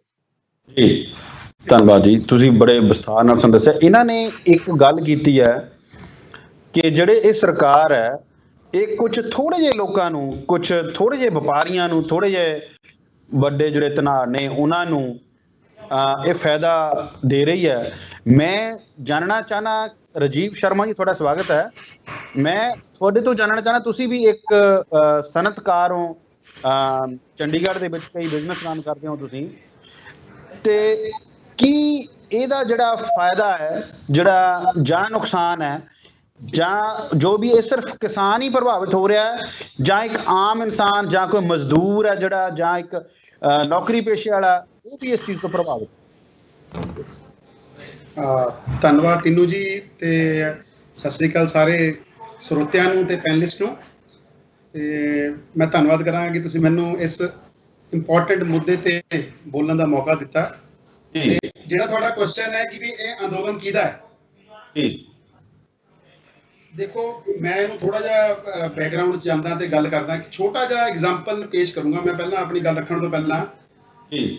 ਇਹ ਜਿਹੜੇ ਕਾਨੂੰਨ ਨੇ, ਸਰਕਾਰ ਕਹਿੰਦੀ ਹੈ ਕਿ ਬਹੁਤ ਵਧੀਆ ਹੈ, ਤੇ ਸਾਡਾ ਕਿਸਾਨ ਭਰਾ ਕਹਿ ਰਿਹਾ ਕਿ ਨਹੀਂ ਇਹ ਕਾਲੇ ਕਾਨੂੰਨ ਹੈ, ਸਨਅਤਕਾਰ ਵੀ ਕਹਿ ਰਿਹਾ ਕਿ ਕਾਲੇ ਕਾਨੂੰਨ ਨੇ, ਵਾਪਸ ਲਓ। ਤੇ ਸਰਕਾਰ ਨੇ 2006 ਚ ਬਿਹਾਰ ਦੇ ਵਿੱਚ ਕੋਸ਼ਿਸ਼ ਕੀਤੀ ਸੀ ਇਹੀ ਚੀਜ਼ਾਂ ਲਾਗੂ ਕਰਨ ਦੀ, ਠੀਕ ਹੈ ਜੀ। ਤੇ ਉੱਥੇ ਅੱਜ ਦੀ ਡੇਟ 'ਚ ਕਿਸਾਨ ਦਾ ਕੀ ਹਾਲ ਹੈ? ਤੇ ਜੇ ਆਪਾਂ ਐਗਜ਼ਾਮਪਲ ਕਰੀਏ, ਛੋਟਾ ਐਗਜ਼ਾਮਪਲ ਮੈਂ ਤੁਹਾਨੂੰ ਦਿੰਦਾ ਹੈ ਕਿ ਮੱਕੀ ਦੀ ਜਿਹੜੀ ਸਰਕਾਰ ਨੇ ਕੀਮਤ ਤੈਅ ਕੀਤੀ ਹੈ 1800 ਰੁਪਇਆ MSP ਤੈਅ ਕੀਤੀ। ਜਿਹੜੀ ਸਰਕਾਰ ਕਹਿੰਦੀ ਹੈ ਕਿ MSP ਰਹੇਗੀ, ਖਤਮ ਨਹੀਂ ਕੀ ਨਾ ਖਤਮ ਹੋਗੀ। ਆਪਾਂ ਕਹਿੰਦੇ ਆ ਕਿ ਤੁਸੀਂ ਇਹ ਤਾਂ ਕਹਿ ਰਹੇ ਹੋ ਕਿ ਰਹੇਗੀ, ਹਾਂ ਸਰਕਾਰ ਹਰ ਸਾਲ ਅਨਾਉਂਸ ਕਰ ਦਿਆ ਕਰੇਗੀ ਵੀ MSP ਇੰਨੀ ਹੈ, ਲੇਕਿਨ ਕਿਆ ਆਪਾਂ ਨੂੰ MSP ਮਿਲੇਗੀ? ਕਿਆ ਬਿਹਾਰ 'ਚ ਜਿੱਥੇ ਇਹਨਾਂ ਨੇ ਮੰਡੀਆਂ ਖਤਮ ਕੀਤੀਆਂ ਉੱਥੇ ਦੇ ਕਿਸਾਨ ਨੂੰ MSP ਮਿਲ ਰਹੀ ਹੈ? 500, 600, 650, ਇਸ ਤੋਂ ਉੱਪਰ ਉੱਥੇ ਮੱਕੀ ਨਹੀਂ ਵਿਕ ਰਹੀ। ਤੇ ਜਿਹੜੀ ਆਪਾਂ ਗੱਲ ਕਰਦੇ ਹਾਂ ਹੁਣ ਕਿਸਾਨ ਦਾ ਅੰਦੋਲਨ, ਉਹ ਅਗਲਾ ਇੱਕ ਵਰਡ ਆ ਗਿਆ ਮੇਰਾ। ਜਦ ਉਹ ਮੱਕੀ ਦਾ ਆਟਾ ਆਪਾਂ ਲੈਣ ਜਾਂਦੇ ਆ, ਮੈਂ ਚੰਡੀਗੜ੍ਹ 'ਚ ਰਹਿੰਦਾ ਹਾਂ, 40-45 ਰੁਪਏ ਕਿਲੋ ਤੋਂ ਘੱਟ ਆਟਾ ਨਹੀਂ ਮਿਲਦਾ ਹੈਗਾ ਜੀ। ਇਹ ਛੋਟਾ ਜਿਹਾ ਐਗਜ਼ਾਮਪਲ ਹੈ ਕਿ ਕਿਸ ਦਾ ਅੰਦੋਲਨ ਹੈ ਤੇ ਕਿਸ ਨੂੰ ਇਫੈਕਟ ਕਰੇਗਾ। ਦੇਖੋ ਆਪਾਂ ਜੇ ਗੱਲ ਕਰੀਏ ਆਜ਼ਾਦੀ ਤੋਂ ਪਹਿਲਾਂ ਦੀ, ਚਾਹੇ ਫਾਂਸੀ ਤੇ ਚੜ੍ਹਨ ਦੀ ਵਾਰੀ ਹੋਵੇ, ਚਾਹੇ ਜਦ ਦੇਸ਼ ਨੂੰ ਲੋੜ ਪਈ ਬਾਅਦ 'ਚ ਆਜ਼ਾਦੀ ਤੋਂ ਬਾਅਦ ਹਰਿਤ ਕ੍ਰਾਂਤੀ ਦੀ, ਚਾਹੇ ਲੜਾਈ 62 ਦੀ ਹੋਵੇ, 65 ਦੀ ਹੋਵੇ, 71 ਦੀ ਹੋਵੇ, ਕਾਰਗਿਲ ਦੀ ਹੋਵੇ, ਪੰਜਾਬੀ ਸਭ ਤੋਂ ਮੂਹਰੇ ਖੜਿਆ। ਜੰਗ ਪੰਜਾਬ ਹੀ ਸ਼ੁਰੂ ਕਰਦਾ ਹੈ, ਠੀਕ ਹੈ, ਲੋਕਾਂ ਲਈ ਲੜਦਾ ਹੈਗਾ, ਹੌਲੀ ਹੌਲੀ ਲੋਕ ਸ਼ਾਮਲ ਹੁੰਦੇ ਨੇ। ਕਈਆਂ ਨੇ ਇਹ ਗੱਲ ਬਣਾਈ ਕਿ ਇਹ ਅੰਦੋਲਨ ਇੱਕ ਸਿਰਫ ਪੰਜਾਬ ਦਾ ਕਿਸਾਨ ਕਰ ਰਿਹਾ ਹੈ। ਮੈਂ ਅੱਜ ਵੀ, ਕਿਉਂਕਿ ਮੈਂ ਦੇਖੋ ਬਿਜ਼ਨਸ ਵੀ ਕਰਦਾ ਤੇ ਮੇਰੇ ਬਿਜ਼ਨਸ ਫੂਡ ਰਿਲੇਟਡ ਹੈਗੇ, ਮੈਂ ਰੈਸਟੋਰੈਂਟ ਰਨ ਕਰਦਾ ਹੈਗਾ, ਮੈਨੂੰ ਪਤਾ ਹੈ ਕਿ ਪਿਛਲੇ 4 ਮਹੀਨਿਆਂ 'ਚ ਕਿਵੇਂ ਚੀਜ਼ਾਂ ਦੇ ਰੇਟ ਵਧ ਰਹੇ ਨੇ। ਇੱਕ ਬੰਦਾ ਕਿਸਾਨ, ਆਪਾਂ ਗੱਲ ਕਰਦੇ ਹਾਂ ਕਿ ਸਰਕਾਰ ਚਾਹੁੰਦੀ ਹੈ ਕਿ ਇੱਕ ਫ੍ਰੀ ਮਾਰਕੀਟ ਆ ਜਾਏਗੀ, ਫ੍ਰੀ ਮਾਰਕੀਟ ਆ ਜਾਏਗੀ। ਸਰ ਜਿਹੜੀ ਫ੍ਰੀ ਮਾਰਕੀਟ ਹੁੰਦੀ ਹੈ ਉਹ ਕੰਪੀਟੀਸ਼ਨ ਪੈਦਾ ਕਰਦੀ ਹੈ ਕਿ ਮੇਰੇ ਕੋਲ ਆਪਸ਼ਨ ਹੋਣ ਵੀ ਭਰਾਵਾ ਇਹ ਚੀਜ਼ ਮੈਂ ਇੰਨੇ ਦੀ ਵੇਚਣੀ ਹੈ, ਮਤਲਬ ਆ ਇੰਨੇ ਦੀ ਵੇਚਣੀ ਹੈ।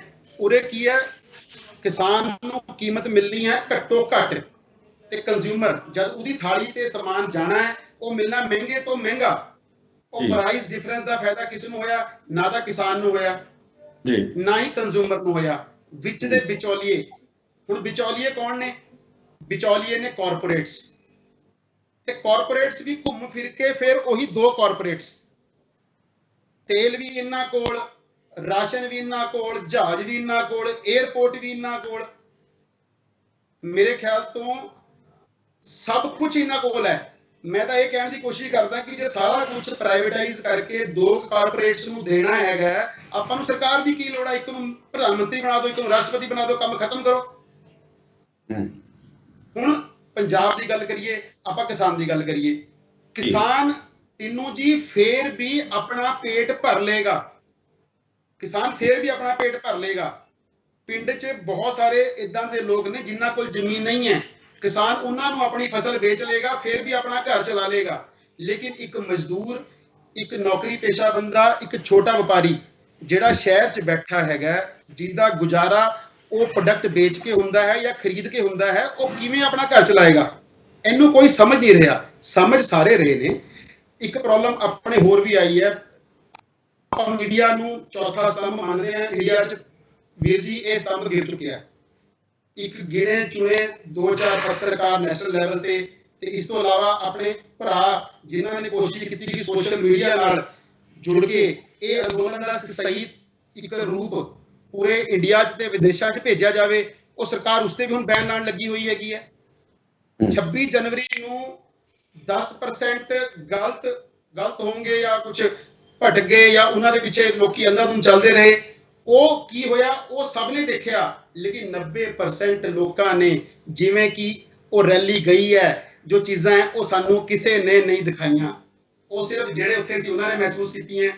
ਮੈਂ 2 ਵਾਰ 3 ਵਾਰ ਦਿੱਲੀ ਹੋ ਕੇ ਆਇਆ, ਠੀਕ ਹੈ, ਤੇ ਆਪਾਂ ਨੇ ਕੁਝ ਮੰਗ ਕੀਤੀ ਸੀ, ਆਪਣੇ ਭਰਾਵਾਂ ਨੇ ਬਹੁਤ ਮਦਦ ਕੀਤੀ, ਤੇ ਉੱਥੇ ਜਿਹੜਾ ਬੰਦਾ ਗਿਆ ਹੀ ਨਹੀਂ ਉਹ ਮਾਹੌਲ ਕਿਵੇਂ ਦੇਖ ਸਕਦਾ ਹੈ ਕਿ ਉੱਥੇ ਕੀ ਹੋ ਰਿਹਾ ਹੈਗਾ। ਬਿਲਕੁਲ ਬਿਲਕੁਲ ਸਹੀ ਗੱਲ ਹੈ ਤੁਹਾਡੀ। ਬਿਨਾਂ ਦੇਖੇ ਤੇ ਅਸੀਂ ਕਿਸੇ ਦੀਆਂ ਗੱਲਾਂ ਦੇ ਉੱਤੇ ਆਪਣਾ ਰਾਏ ਦੇ ਦਿੰਦੇ ਆ। ਅੱਖੀਂ ਦੇਖਣ ਦੇ ਵਿੱਚ ਤੇ ਕੰਨੀ ਸੁਣਨ ਦੇ ਵਿੱਚ ਜ਼ਮੀਨ ਅਸਮਾਨ ਦਾ ਫਰਕ ਹੈ। ਸੋ ਮੈਂ ਅਗਲਾ ਸਵਾਲ ਦਾ ਜਿਹੜਾ ਰੁਖ ਕਰਦਾ ਹਾਂ, ਬਰਾੜ ਸਾਹਿਬ ਇਹਨਾਂ ਨੇ ਗੱਲ ਕੀਤੀ ਹੈ ਕਿ ਇਹਦਾ ਜਿਹੜਾ ਅਸਰ ਹੈ ਕਿ ਉਹ ਸਿਰਫ ਇੱਕ ਕਿਸਾਨ ਤੇ ਨਹੀਂ, ਇੱਕ ਮਜ਼ਦੂਰ ਤੇ ਵੀ ਪੈ ਰਿਹਾ, ਜਿਹੜਾ ਉੱਥੇ ਖੇਤੀ ਦੇ ਵਿੱਚ ਹੁਣ ਮਾਲਵੇ ਦੇ ਵਿੱਚ ਉੱਥੇ ਸੀਰੀ ਰੱਖੇ ਜਾਂਦੇ ਨੇ ਜਾਂ ਉਹਨਾਂ ਨੂੰ ਨਾਲ ਲਾ ਲੈਂਦੇ ਨੇ, ਜਾਂ ਜਿਹੜੇ ਮਜ਼ਦੂਰ ਖੇਤਾਂ ਦੇ ਵਿੱਚ ਕੰਮ ਕਰਦੇ ਨੇ, ਇੱਕ ਅੰਕੜੇ ਦੇ ਮੁਤਾਬਕ 4 ਤੋਂ 5 ਕਰੋੜ ਜਿਹੜੇ ਮਜ਼ਦੂਰ ਹੈ ਉਹ ਆਪਣੀ ਜਿਹੜੀ ਰੋਜ਼ੀ ਰੋਟੀ ਤੋਂ ਵਾਂਝੇ ਹੋ ਚੁੱਕੇ ਆ, ਤੇ ਉਹਨਾਂ ਦੀ ਜਿਹੜੀ ਜੌਬ ਜਿਹਨੂੰ ਕਹਿ ਲਓ ਜਾ ਚੁੱਕੀ ਹੈ, ਜਾਂ ਉਹਨਾਂ ਦਾ ਕੰਮ ਛੁੱਟ ਚੁੱਕਾ ਹੈ। ਕੀ ਤੁਸੀਂ ਉਸ ਮਾਲਵੇ ਦੀ ਧਰਤੀ ਤੋਂ ਆਨੇ ਹੋ ਜਿੱਥੇ ਜ਼ਿਆਦਾ ਇਹ ਬਹੁਤ ਹੀ ਜ਼ਿਆਦਾ ਕਿ ਉੱਥੇ ਸਾਲਾਨਾ ਉਹਨਾਂ ਨੂੰ ਮਿਹਨਤਾਨਾ ਦਿੱਤਾ ਜਾਂਦਾ ਹੈ, ਤੇ ਕੀ ਤੁਹਾਡਾ ਉਸ ਬਾਰੇ ਕੀ ਵਿਚਾਰ ਹੈ ਜੀ?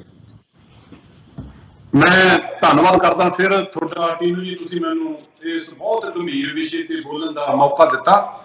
ਬਹੁਤ ਵਧੀਆ ਇੱਕ ਵਿਚਾਰ ਚਰਚਾ ਚੱਲ ਰਹੀ ਆ, ਜਿਵੇਂ ਗੁਰਬਾਣੀ ਦਾ ਵਾਕ ਹੈ, ਕੁਝ ਸੁਣੀਏ ਕੁਝ ਕਹੀਏ, ਤੇ ਜਦੋਂ ਆਪਾਂ ਸੁਣਾਂਗੇ ਵੀ ਤੇ ਬੋਲਾਂਗੇ ਵੀ ਤਾਂ ਡੈਫੀਨੇਟਲੀ ਉਹਦੇ ਵਿੱਚੋਂ ਬਹੁਤ ਵਧੀਆ ਇਹੋ ਜਿਹਾ ਕੁਝ ਨਿਕਲ ਕੇ ਆਊਗਾ ਜਿਹਦੇ ਨਾਲ ਸਮੱਸਿਆਵਾਂ ਹੱਲ ਹੋ ਸਕਦੀਆਂ।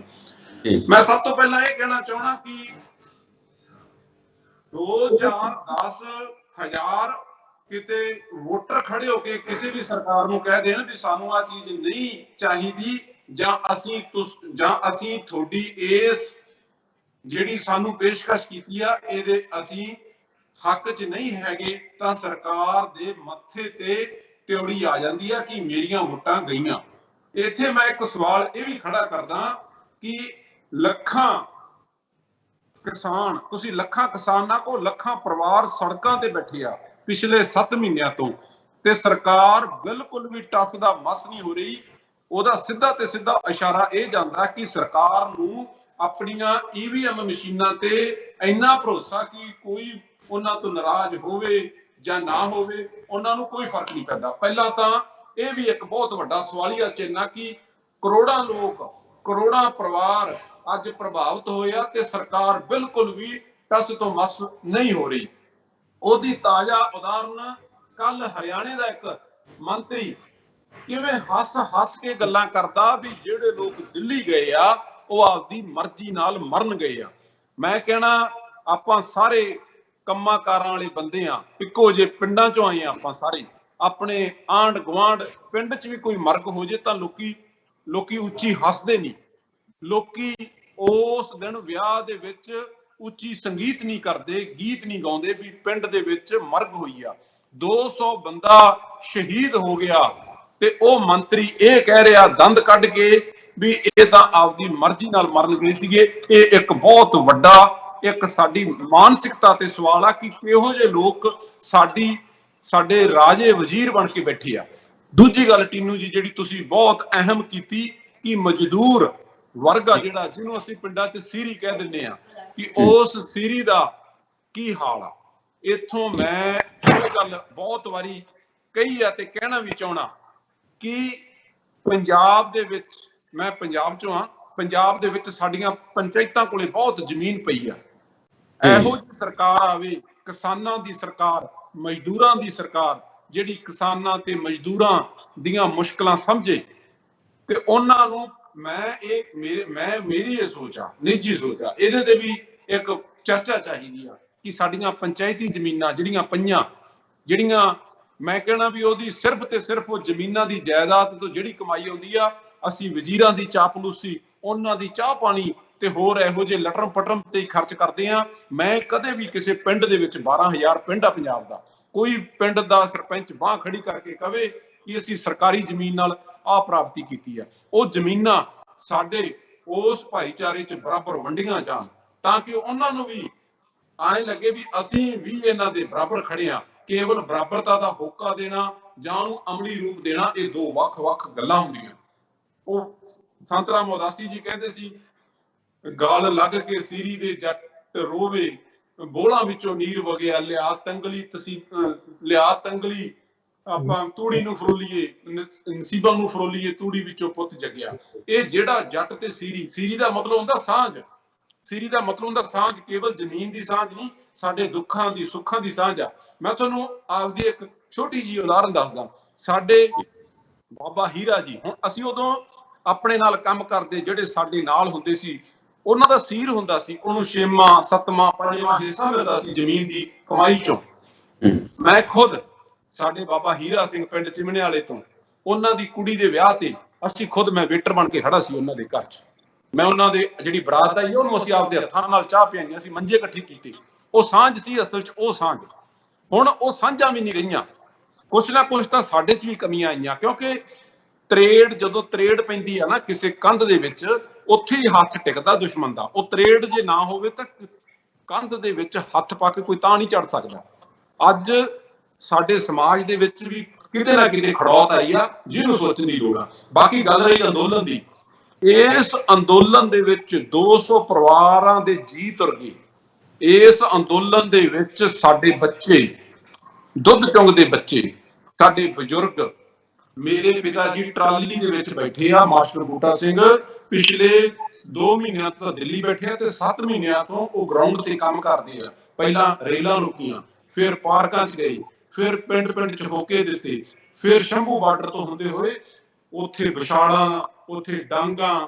ਮੈਂ ਕਹਿੰਦਾ ਕਿਹੜੀ ਕੋਈ ਸਰਕਾਰਾਂ ਇਹ ਕਰਦੀਆਂ ਹੁੰਦੀਆਂ ਆਪਦੇ ਵਸਿੰਦਿਆਂ ਨਾਲ? ਤੁਸੀਂ ਪੜ੍ਹੇ ਲਿਖੇ ਲੋਕ ਹੋ, ਫਿਰ ਤੁਸੀਂ ਕਹਿੰਦੇ ਹੋ ਵੀ ਅਸੀਂ ਅੰਦੋਲਨ ਜੀਵੀ। ਦੇਖੋ, ਅੰਦੋਲਨ ਜੀਵੀ ਸ਼ਬਦ ਵਰਤਦੇ ਆ। ਮੈਂ ਜਿਹਨੂੰ ਅਸੀਂ ਮਹਾਤਮਾ ਗਾਂਧੀ ਬੋਲਦੇ ਆ, ਰਾਸ਼ਟਰਪਿਤਾ ਬੋਲਦੇ ਆ ਭਾਰਤ ਦਾ, ਮੋਹਨਦਾਸ ਕਰਮਚੰਦ ਗਾਂਧੀ, ਉਹ ਕਿੱਥੋਂ ਆਇਆ ਸੀ? ਉਹ ਵੀ ਅੰਦੋਲਨ ਚੋਂ ਆਇਆ ਸੀ। ਮਾਨਯੋਗ ਅਟਲ ਬਿਹਾਰੀ ਵਾਜਪਾਈ ਇਹਨਾਂ ਦਾ ਹੀ ਪ੍ਰਧਾਨ ਮੰਤਰੀ ਸੀਗਾ। ਉਹ ਕਿੱਥੋਂ ਆਇਆ ਸੀ? ਅੰਦੋਲਨ, ਜੇਪੀ ਅੰਦੋਲਨ ਚੋਂ ਨਿਕਲੀ ਹੋਈ ਪਾਰਟੀ। ਅੱਜ ਇੱਕ ਕਿਸਾਨ ਜਿਹਦਾ ਇੱਕ ਰਾਈਟ ਆ ਔਰ ਬਹੁਤ ਪੀਸਫੁਲੀ ਉਹ ਆਪਣਾ ਪ੍ਰੋਟੈਸਟ ਕਰਦੇ ਆ, ਉਹਨੂੰ ਤੁਸੀਂ ਅੰਦੋਲਨ ਜੀਵੀ ਕਹਿੰਦੇ ਹੋ। ਫਿਰ ਪਰਜੀਵੀ ਬੋਲਦੇ ਹੋ। ਪਰਜੀਵੀ ਦਾ ਮਤਲਬ ਹੁੰਦਾ ਕਿਸੇ ਦੇ ਉੱਤੇ ਬਹਿ ਕੇ, ਕਿਸੇ ਦੇ ਉੱਤੇ, ਜਿਵੇਂ ਮੱਝਾਂ ਨੂੰ ਚਿੱਚੜ ਲੱਗੇ ਹੁੰਦੇ ਆ, ਵੀ ਉਹ ਚਿੱਚੜ ਖੂਨ ਚੂਸੀ ਜਾਂਦੇ ਆ। ਓਏ ਭਲਿਓ ਮਾਨਸੋ, ਉਹ ਅੰਨਦਾਤਾ ਜਿਹੜਾ ਪੂਰੇ ਪੰਜਾਬ ਦਾ ਢਿੱਡ ਭਰਦਾ, ਉਹ ਅੱਜ ਰੁਲ ਰਿਹਾ ਤੇ ਤੁਸੀਂ ਠਾਕੇ ਮਾਰ ਕੇ ਸੰਸਦ 'ਚ ਹੱਸਦੇ ਹੋ। ਕਦੇ ਤੁਹਾਡੇ ਮੰਤਰੀ ਹਰਿਆਣੇ 'ਚ ਹੱਸਦੇ ਆ। ਇਹ ਇੱਕ ਤਾਂ ਪਾਪ ਕਰ ਰਹੇ ਆ ਜੀ। ਦੂਜੀ ਗੱਲ ਮੈਂ ਇਹ ਕਹਿਣਾ ਵੀ ਈਵੀਐਮ ਮਸ਼ੀਨਾਂ ਤੇ ਵੀ ਸਵਾਲੀਆ ਚਿੰਨ੍ਹ, ਜੇ ਉਹਨਾਂ ਨੂੰ ਈਵੀਐਮ ਮਸ਼ੀਨਾਂ ਤੇ ਭਰੋਸਾ ਨਾ ਹੋਵੇ ਤਾਂ ਡੈਫੀਨੇਟਲੀ ਉਹ ਵੋਟਰਾਂ ਨੂੰ ਬੁਲਾ ਕੇ ਕੱਲ ਉਹਨਾਂ ਨਾਲ ਬਹਿ ਕੇ ਗੱਲ ਕਰੋ। ਥੈਂਕ ਯੂ ਜੀ। ਸਵਾਲ ਇਹਨਾਂ ਦੀ ਗੱਲ ਤੋਂ ਇਹ ਆਉਂਦਾ, ਜਗਦੀਪ ਜੀ, ਮੈਂ ਤੁਹਾਡੇ ਕੋਲ ਸਵਾਲ ਦਾ ਰੁਖ ਕਰਨਾ। ਸਾਡੇ ਕੋਲ ਸਮਾਂ ਵੀ ਥੋੜਾ ਰਹਿੰਦਾ, 15 ਮਿੰਟ ਰਹਿੰਦੇ ਨੇ ਹਾਲੇ ਗੱਲ ਕਰਨੀ। ਸੰਖੇਪ ਵਿੱਚ ਮੈਂ ਜਾਣਨਾ ਚਾਹੂੰਗਾ ਕਿ ਜਿਹੜੀ ਇਹਨਾਂ ਨੇ ਗੱਲ ਕੀਤੀ ਕਿ ਜਿਹੜੀ ਪੰਚਾਇਤੀ ਜ਼ਮੀਨ ਹੈ ਉਹ ਮਜ਼ਦੂਰਾਂ ਨੂੰ ਦਿੱਤੀ ਜਾਵੇ ਜਾਂ ਜਿਹੜੇ ਉਹ ਕਰਦੇ ਆ, ਕੀ ਕੋਈ ਕਾਨੂੰਨ ਦੇ ਹਿਸਾਬ ਨਾਲ ਕੋਈ ਇਦਾਂ ਦਾ ਪ੍ਰਾਵਧਾਨ ਹੈ ਜਿਹੜੀ ਉਹ ਦਿੱਤੀ ਜਾਵੇ? ਹਾਂਜੀ ਟਿੰਨੂ ਜੀ, ਤੁਸੀਂ ਬਹੁਤ ਵਧੀਆ ਪੁਆਇੰਟ ਰੇਜ਼ ਕੀਤਾ ਹੈ ਕਿ ਜਿਹੜੀ ਅਸੀਂ ਪੰਚਾਇਤੀ ਜ਼ਮੀਨ ਹੈ ਆਪਾਂ ਉਹਨਾਂ ਬੰਦਿਆਂ ਵਿੱਚ ਵੰਡੀ ਜਾਵੇ ਜਿਨ੍ਹਾਂ ਕੋਲ ਪਿੰਡਾਂ ਦੇ ਵਿੱਚ ਜ਼ਮੀਨ ਹੈ ਨਹੀਂ, ਜਿਹਨੂੰ ਆਪਾਂ ਲੈਂਡਲੈਸ ਲੇਬਰਸ ਕਹਿੰਦੇ ਹਾਂ। ਇਹ ਸ਼ੁਰੂ ਤੋਂ ਹੀ, ਜਦੋਂ ਸਾਡੇ 1947 ਤੋਂ ਪਹਿਲਾਂ ਤੋਂ ਹੀ ਟੈਨੈਂਸੀ ਰਿਫਾਰਮਸ ਐਕਟ ਜਿਹੜਾ ਇੱਕ ਮੋਟੀਵੇਟ ਇਨੋਵੇਸ਼ਨ ਸਟਾਰਟ ਹੋਈ ਸੀਗੀ ਬ੍ਰਿਟਿਸ਼ ਟਾਈਮ ਤੋਂ। ਸਾਡੇ 1947 ਦੇ ਪ੍ਰੋਟੈਸਟ ਅੰਦੋਲਨ ਦੇ ਵਿੱਚ ਵੀ ਇਹਦਾ ਬਹੁਤ ਮਾਇਨੇ ਰੱਖਿਆ ਗਿਆ ਕਿ ਆਪਾਂ ਜਿਹੜੀ ਐਕਸੈਸ ਲੈਂਡ ਹੈ ਉਹ ਆਪਾਂ ਲੇਬਰਸ ਬੰਦੇ ਨੂੰ ਬੰਦੀ ਜਾਵੇ। ਪਰ ਜਿਵੇਂ ਵੀ ਸ਼ੁਰੂ ਤੋਂ ਹੀ ਪੋਲੀਟੀਕਲੀ ਬੰਦਿਆਂ ਦਾ ਦਬਦਬਾ ਰਿਹਾ ਪਾਰਲੀਮੈਂਟ ਦੇ ਵਿੱਚ, ਉਹਨਾਂ ਨੇ ਕਦੇ ਵੀ ਇਹ ਆਪਣੇ ਲਾਅ ਕਦੇ ਪਾਸ ਹੋਣੇ ਨਹੀਂ ਦਿੱਤਾ। ਪਰ ਜਦੋਂ 1993 ਦੇ ਵਿੱਚ 73rd ਕਨਸਟੀਟਿਊਸ਼ਨਲ ਅਮੈਂਡਮੈਂਟ ਆਈ ਹੈ, ਜੋ ਆਪਣੇ ਪ੍ਰਾਈਮ ਮਿਨਿਸਟਰ ਰਾਜੀਵ ਗਾਂਧੀ ਦੀ ਗਵਰਨਮੈਂਟ ਲੈ ਕੇ ਆਈ ਸੀ, ਉਹਦੇ ਵਿੱਚ ਸੀਗਾ ਕਿ ਪੰਚਾਇਤੀ ਰਾਜ ਐਕਟ ਬਣਾਇਆ ਗਿਆ ਸੀ।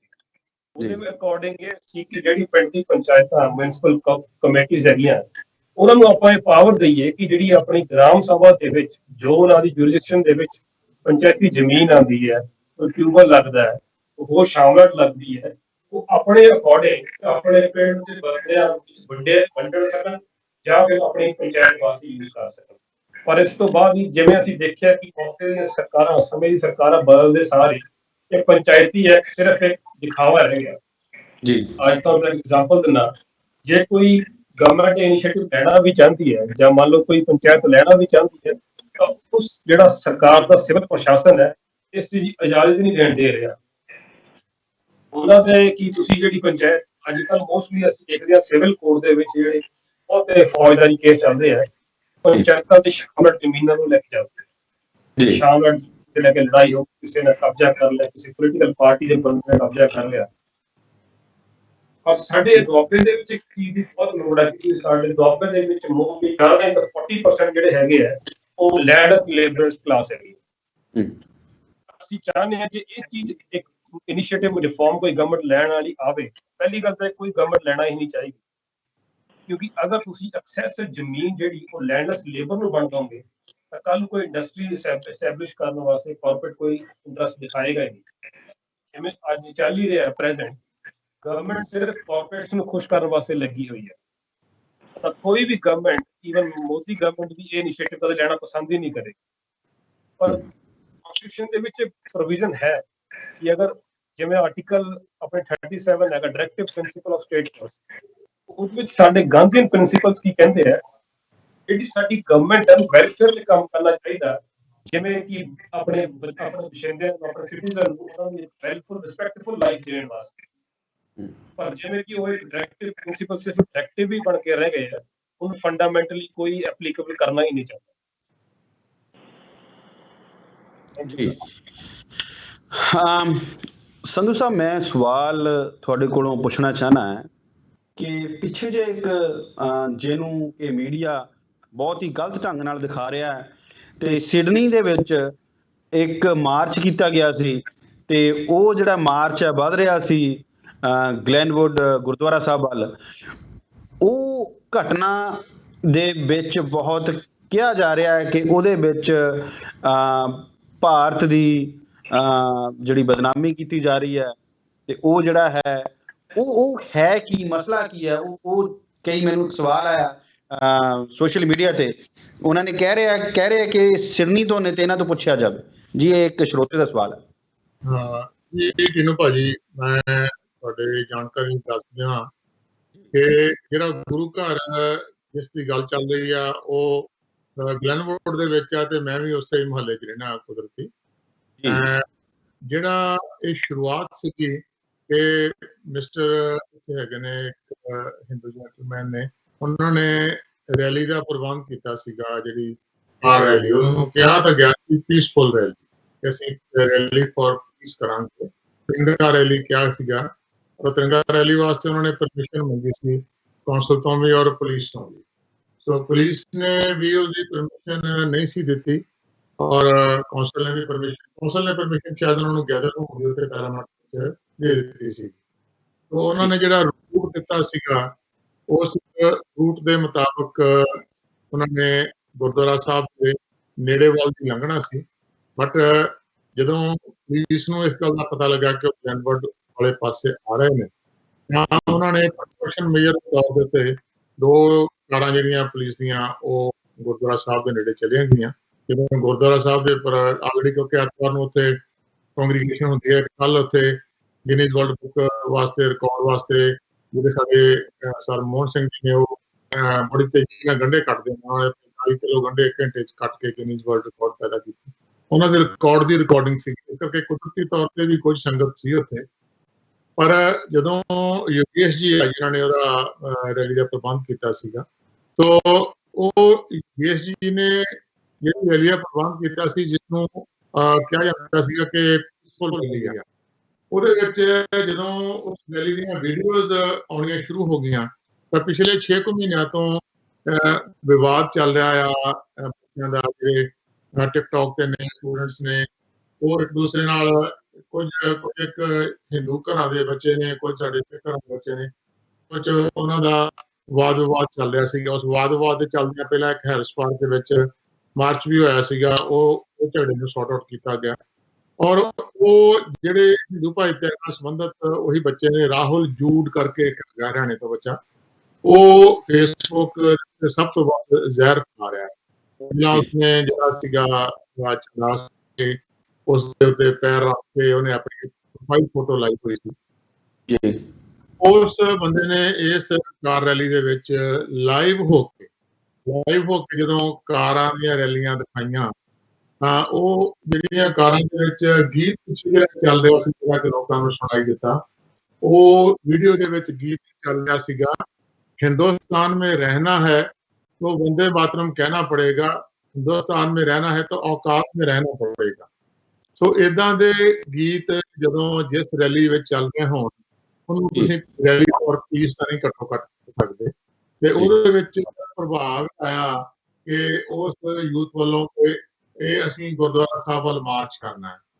ਉਹ ਜਦੋਂ ਗੱਲ ਫੈਲਦੀ ਹੋਈ ਫੇਸਬੁੱਕ ਸੋਸ਼ਲ ਮੀਡੀਆ ਰਾਹੀਂ ਸਿੱਖ ਭਾਈਚਾਰੇ ਤੱਕ ਪਹੁੰਚੀ, ਉਹ ਜਿਹੜੀ ਵੀਡੀਓ ਸੀ ਉਹ ਵੀਡੀਓ ਇੱਕ ਗਰੁੱਪ ਤੋਂ ਦੂਜੇ ਗਰੁੱਪ ਦੇ ਵਿੱਚ ਸਰਕੂਲੇਟ ਹੁੰਦੀ ਹੋਈ ਉਹਨੇ ਪ੍ਰਭਾਵ ਇਹ ਪੈਦਾ ਕਰ ਦਿੱਤਾ ਕਿ ਸ਼ਾਇਦ ਉਹ ਜਿਹੜੇ ਹਿੰਦੂ ਭਾਈਚਾਰੇ ਵਾਲੇ ਵੀਰ ਨੇ ਉਹ ਸ਼ਾਇਦ ਇਸ ਨੀਅਤ ਨਾਲ ਆ ਰਹੇ ਨੇ ਕਿ ਸ਼ਾਇਦ ਉਹ ਗ੍ਰੈਂਡਵਰਡ ਆਣ ਕੇ ਕੋਈ ਨਾ ਕੋਈ ਤੋੜ ਭੰਨ ਕਰਨਗੇ ਗੁਰੂ ਘਰ ਦੀ, ਜਾਂ ਕੋਈ ਨਿਊਸੈਂਸ ਕ੍ਰੀਏਟ ਕਰਨਗੇ, ਕਿਉਂਕਿ ਉਹਨਾਂ ਬੱਚਿਆਂ ਦਾ ਰਿਕਾਰਡ ਜਿਹੜਾ ਪਹਿਲਾਂ ਉਹ ਰਿਕਾਰਡ ਬਹੁਤਾ ਚੰਗਾ ਨਹੀਂ ਹੈਗਾ। ਰਿਕਾਰਡ ਉਹਨਾਂ ਦਾ ਨਫ਼ਰਤ ਫੈਲਾਉਣ ਵਾਲਾ ਆ, ਫੈਲਾਉਣ ਵਾਲੇ ਉਹਨਾਂ ਨੇ ਗਰੁੱਪ ਕ੍ਰੀਏਟ ਕੀਤੇ ਹੋਏ ਨੇ। ਉਸ ਗਰੁੱਪ ਦੇ ਵਿੱਚ ਜਿਹੜੀ ਉਹਨਾਂ ਦੀ ਇਨਵੈਸਟੀਗੇਸ਼ਨ ਚੱਲਦੀ ਬੜੀ ਪੱਧਰੀ ਭਾਸ਼ਾ ਵਾਲੀ ਚੱਲਦੀ ਆ, ਜਿੱਥੇ ਜਦੋਂ ਝੰਡਾ ਸਾੜਿਆ ਸੀਗਾ ਉਹਦੇ ਵਿੱਚ ਇੱਕ ਥਾਂ ਤੇ ਇੱਕ ਬੰਦੇ ਦਾ ਕਮੈਂਟ ਸੀਗਾ ਕਿ ਅੱਗੇ ਇਹਨਾਂ ਦਾ ਝੰਡਾ ਸਾੜਿਆ ਆ, ਇਹਨਾਂ ਦੇ ਜੂੜੇ ਵੀ ਸਾੜੋ ਇਹਨਾਂ ਦੇ। ਸੋ ਇਦਾਂ ਦੀ ਨਫ਼ਰਤ ਵਾਲੀ ਭਾਸ਼ਾ ਵਾਲੇ ਲੋਕ ਜਦੋਂ ਅਜਿਹੀ ਰੈਲੀ ਵਿੱਚ ਹੋਣ, ਇਸ ਰੈਲੀ ਨੂੰ ਕਿਹਾ ਜਾਵੇ ਇਹ ਰੈਲੀ ਫॉर ਪੀਸ ਆ, ਤਾਂ ਫਿਰ ਕੋਈ ਵੀ ਸਧਾਰਨ ਬੰਦਾ ਸਮਝ ਸਕਦਾ ਕਿ ਉਹ ਰੈਲੀ ਫॉर ਪੀਸ ਨਹੀਂ ਹੈਗੀ, ਉਹ ਇੱਕ ਭਾਈਚਾਰੇ ਦੇ ਪ੍ਰਤਨ ਪੈਦਾ ਕਰਨ ਵਾਲੀ ਰੈਲੀ ਆ। ਸੋ ਉਹ ਜਦੋਂ ਖਬਰ ਪਹੁੰਚੀ ਤੇ ਲੋਕ ਇੱਕ ਤੋਂ ਬਾਅਦ 400 ਜਿਹੜੇ ਆਪਣੇ ਵੀਰ ਆ ਉਹ ਸਾਰੇ ਗੁਰਦੁਆਰਾ ਸਾਹਿਬ ਇਕੱਠੇ ਹੋ ਗਏ। ਪੁਲਿਸ ਨੇ ਵੀ ਉੱਥੇ ਆਣ ਕੇ ਰੋਕਿਆ। ਪੁਲਿਸ ਨੂੰ ਜਦੋਂ ਪਤਾ ਲੱਗਿਆ ਕਿ ਇੱਥੇ ਵੀ ਲੋਕ ਇਕੱਤਰ ਹੋਣੇ ਸ਼ੁਰੂ ਹੋ ਗਏ ਨੇ, ਤਾਂ ਉਹਨਾਂ ਨੇ ਜਿਹੜਾ ਪ੍ਰੀਵੈਂਟਿਵ ਮੇਜਰ ਲੈਂਦਿਆਂ ਹੋਇਆ ਰੈਲੀ ਨੂੰ ਰਸਤੇ ਦੇ ਵਿੱਚੋਂ ਹੀ ਡਾਇਵਰਟ ਕਰ ਦਿੱਤਾ, ਔਰ ਪ੍ਰੀਵੈਂਟਿਵ ਮੇਜਰ ਨਾਲ ਰੈਲੀ ਜਿਹੜੀ ਆ ਡਾਇਵਰਟ ਹੋ ਕੇ ਚਲੀ ਗਈ। ਬਟ ਬੜੀ ਮੰਦਭਾਗੀ ਗੱਲ ਆ ਕਿ ਕੁਝ ਇੱਕ ਅਖਬਾਰਾਂ ਨੇ ਇਸ ਤਰੀਕੇ ਨਾਲ ਖਬਰ ਛਾਪੀ ਕਿ ਖਾਲਿਸਤਾਨੀ ਅਟੈਕ ਨੂੰ ਵੇਖਦਿਆਂ ਹੋਇਆਂ ਪੁਲਿਸ ਨੇ 2 ਵਾਰੀ ਉਹਨਾਂ ਦੀ ਰੈਲੀ ਦਾ ਰੂਟ ਡਾਇਵਰਟ ਕੀਤਾ। ਇਹ ਬਹੁਤ ਮੰਦਭਾਗਾ ਬਿਆਨ ਆ। ਇੱਕ ਤਾਂ ਮੈਨੂੰ ਸਮਝ ਨਹੀਂ ਆਉਂਦੀ ਕਿ ਖਾਲਿਸਤਾਨੀ ਦਾ ਜੋ ਉਹ ਜਿਹੜੀ ਡਿਫਾਈਨ ਆ, ਡੈਫੀਨੇਸ਼ਨ ਕੀ ਆ। ਹੁਣ ਇਸ ਵੇਲੇ ਇਹ ਜਿਹੜਾ ਨਫ਼ਰਤ ਫੈਲਾਉਣ ਵਾਲੇ ਲੋਕ ਨੇ ਇਹ ਇਸ ਤਰੀਕੇ ਨਾਲ ਖਾਲਿਸਤਾਨੀ ਸ਼ਬਦ ਯੂਜ਼ ਕਰ ਰਹੇ ਨੇ ਕਿ ਜਿਸ ਦੇ ਸਿਰ ਤੇ ਵੀ ਦਸਤਾਰ ਆ, ਜਿਸ ਦੇ ਸਿਰ ਤੇ ਪੱਗ ਬੰਨੀ ਆ, ਉਹਨੂੰ ਖਾਲਿਸਤਾਨੀ ਕਹਿ ਕੇ ਗਾਲ ਵਾਂਗ ਖਾਲਿਸਤਾਨੀ ਕਹਿੰਦੇ। ਤਾਂ ਮੈਂ ਤਾਂ ਇਹ ਸਮਝਦਾ ਕਿ ਜਿਹੜੇ ਸਾਡੇ ਸੀਨੀਅਰਸ ਹੈਗੇ ਨੇ ਹਿੰਦੂ ਭਾਈਚਾਰੇ ਵਾਲੇ, ਉਹਨਾਂ ਨੂੰ ਇਹਨਾਂ ਬੱਚਿਆਂ ਨੂੰ ਨੱਥ ਪਾਉਣੀ ਚਾਹੀਦੀ ਹੈ, ਇਹਨਾਂ ਨੂੰ ਅੰਡਰ ਕੰਟਰੋਲ ਕਰਨਾ ਚਾਹੀਦਾ ਹੈ। ਔਰ ਅਸੀਂ ਵੀ ਜਿਹੜੇ ਆਪਣੇ ਨੌਜਵਾਨ ਬੱਚੇ ਆ ਉਹਨਾਂ ਨੂੰ ਰੋਕਣ ਦੀ ਕੋਸ਼ਿਸ਼ ਕਰਦੇ ਹਾਂ ਕਿ ਕੋਈ ਵੀ ਇਦਾਂ ਦੀ ਨਫ਼ਰਤ ਫੈਲਾਉਣ ਵਾਲੀ ਗੱਲ ਨਾ ਕਰੋ। ਜਿਹੜਾ ਅੰਦੋਲਨ ਆ ਇਹ ਸਿੱਖਾਂ ਦਾ ਜਾਂ ਧਰਮ ਦਾ ਅੰਦੋਲਨ ਨਹੀਂ ਹੈਗਾ। ਇਹ ਅੰਦੋਲਨ ਜਿਹੜਾ ਉਹ ਕਿਸਾਨਾਂ ਦਾ ਆ, ਤੇ ਕਿਸਾਨ ਦਾ ਕੋਈ ਧਰਮ ਨਹੀਂ ਹੁੰਦਾ। ਸੋ ਨਾ ਹੀ ਸਮਝਣਾ ਕਿ ਇਹ ਕੋਈ ਧਰਮ ਦੀ ਲੜਾਈ ਆ, ਸਾਨੂੰ ਧਰਮ ਦੀ ਲੜਾਈ ਆ ਇਹਦੇ ਵਿੱਚ ਲਿਆ ਕੇ ਮੈਂ ਸਮਝਦਾ ਕਿ ਸ਼ਾਇਦ ਸਰਕਾਰਾਂ ਦੀ ਨੀਤੀ ਇਹ ਹੁੰਦੀ ਆ ਕਿ ਇਦਾਂ ਦਾ ਗੜਬੜ ਘੁਟਾਲਾ ਕ੍ਰੀਏਟ ਕਰਕੇ ਇੱਥੋਂ ਵੱਡੀਆਂ ਖਬਰਾਂ ਵੰਡ ਕੇ ਝਗੜਾ ਹੋ ਗਿਆ, ਉੱਤੇ ਹਿੰਦੂ ਸਿੱਖਾਂ ਦੇ ਵਿੱਚ ਝਗੜਾ ਪੈਦਾ ਹੋ ਔਰ ਇਹਦਾ ਇੰਪੈਕਟ ਜਿਹੜਾ ਅੰਦੋਲਨ ਦੇ ਉੱਤੇ ਪਵੇ। ਸੋ ਅਸੀਂ ਸਾਰੇ ਇਸ ਗੱਲ ਦੀ ਕੋਸ਼ਿਸ਼ ਕਰ ਰਹੇ ਹਾਂ ਕਿ ਇਦਾਂ ਦਾ ਮਾਹੌਲ ਇੱਥੇ ਨਾ ਬਣੇ।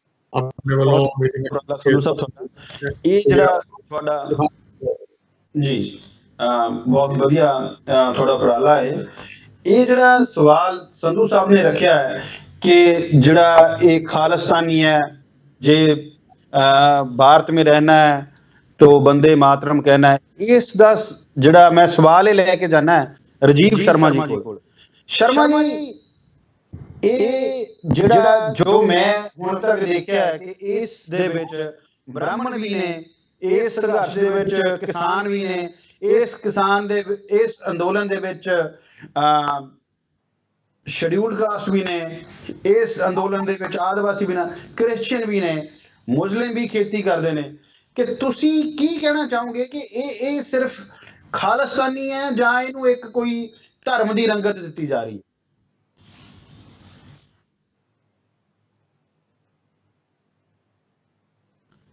ਸ਼ਰਮਾ ਜੀ, ਲੱਗਦਾ ਤੁਹਾਡੀ ਆਵਾਜ਼ ਨਹੀਂ ਆ ਰਹੀ, ਤਾਂ ਤੁਹਾਡਾ ਮਿਊਟ ਹੈ ਮੈਨੂੰ ਲੱਗਦਾ। ਹੁਣ ਠੀਕ ਹੈ ਜੀ? ਜੀ ਬਿਲਕੁਲ। ਹਾਂ ਤੈਨੂੰ ਭਾਈ ਥੈਂਕ ਯੂ। ਇਹ ਕੁਐਸਚਨ ਮੇਰੇ ਤੇ ਆਇਆ ਤੇ ਮੈਂ ਕੋਸ਼ਿਸ਼ ਕਰੂੰਗਾ ਕਿ ਬਿਲਕੁਲ ਜਸਟੀਫਾਈਡ ਦਾ ਆਨਸਰ ਆਵੇ। ਪਹਿਲਾਂ ਜਦ ਅਸੀਂ ਬਹੁਤ ਛੋਟੇ ਸੀ, ਜਦ ਅਸੀਂ ਇਹ ਵਰਡ ਸੁਣਿਆ ਕਰਦੇ ਸੀ ਖਾਲਿਸਤਾਨ, ਤੇ ਸਾਨੂੰ ਸਾਰੀ ਦੁਨੀਆ ਜਾਣਦੀ ਹੈ ਕਿ ਪੰਜਾਬ ਨੇ ਲੇਟ 80s ਤੇ 90s ਦੇ ਸ਼ੁਰੂ 'ਚ ਇਹ ਵਰਡ ਦਾ ਕਿੰਨਾ ਭਾਰ ਚੱਕਿਆ ਤੇ ਕੀ ਸਾਡੇ ਨਾਲ ਹੋਇਆ ਜੀ। ਤੇ ਜੇ ਮੈਂ ਹੁਣ ਗੱਲ ਕਰਾਂ ਕਿਸਾਨ ਅੰਦੋਲਨ ਦੀ ਜਾਂ ਪਿਛਲੇ ਇੱਕ ਦਹਾਕੇ ਦੀ ਗੱਲ ਕਰਾਂ, ਇਹ ਵਰਡ ਕਿਤੇ ਵੀ ਯੂਜ਼ ਨਹੀਂ ਹੋਇਆ, ਨਾ ਕਿ ਕੋਈ ਬੋਲਦਾ ਹੈ ਇਸ ਵਰਡ ਨੂੰ, ਨਾ ਹੀ ਇਹ ਵਰਡ ਕੋਈ ਸੁਣਾਈ ਦਿੰਦਾ ਹੈ। ਈਵਨ 25 ਦਸੰਬਰ ਤੋਂ ਪਹਿਲਾਂ ਜਦ ਤੱਕ ਮੋਰਚੇ ਪੰਜਾਬ 'ਚ ਲੱਗ ਰਹੇ ਸੀਗੇ, ਆਪਾਂ ਭਾਵੇਂ ਰੇਲ ਰੋਕ ਰਹੇ ਸੀ ਜਾਂ ਸ਼ੰਭੂ ਬਾਰਡਰਾਂ ਤੇ ਬੈਠੇ ਸੀਗੇ, ਜਦ ਦਿੱਲੀ ਪਹੁੰਚਿਆ ਗਿਆ ਕਿਸੇ ਨੂੰ ਇਹ ਉਮੀਦ ਵੀ ਨਹੀਂ ਸੀ ਕਿ ਇਹ ਅੰਦੋਲਨ ਇੱਕ ਮਾਸ ਮੂਵਮੈਂਟ ਬਣ ਜਾਏਗਾ। ਵੀ ਪੰਜਾਬ ਹਰਿਆਣਾ ਜਿਹੜੇ ਕਈ ਸਾਲਾਂ ਤੋਂ ਸਤਲੁਜ ਯਮੁਨਾ ਲਿੰਕ ਨਹਿਰ ਤੇ ਲੜਦੇ ਸੀਗੇ, ਉਹ ਇਹ ਕਹਿੰਦੇ ਨੇ ਕਿ ਨਹਿਰਾਂ ਫੇਰ ਬਣਾ ਲਾਂਗੇ ਆਪਾਂ ਤਾਂ ਭਾਈ ਇਕੱਠੇ ਹੋ ਗਏ।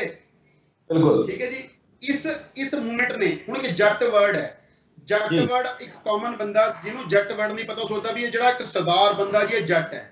ਮੈਂ ਇੱਕ ਛੋਟਾ ਜਿਹਾ ਕਿਸਾਨ ਹੈ, ਸਾਡੇ ਕੋਲ ਬਹੁਤ ਜ਼ਿਆਦਾ ਕੋਈ ਜ਼ਮੀਨ ਨਹੀਂ ਹੈਗੀ। ਜੱਟ ਬੰਦਾ ਜਿਹੜਾ ਵੀ ਜ਼ਮੀਨ ਨਾਲ ਜੁੜਿਆ ਬੰਦਾ, ਜਿਹੜਾ ਵੀ ਛੋਟੀ ਮੋਟੀ ਖੇਤੀ ਕਰਦਾ, ਭਾਵੇਂ ਅੱਧੇ ਕਿੱਲੇ 2 ਕਨਾਲਾਂ 'ਚ ਕਰਦਾ, ਉਹ ਜੱਟ ਹੈ।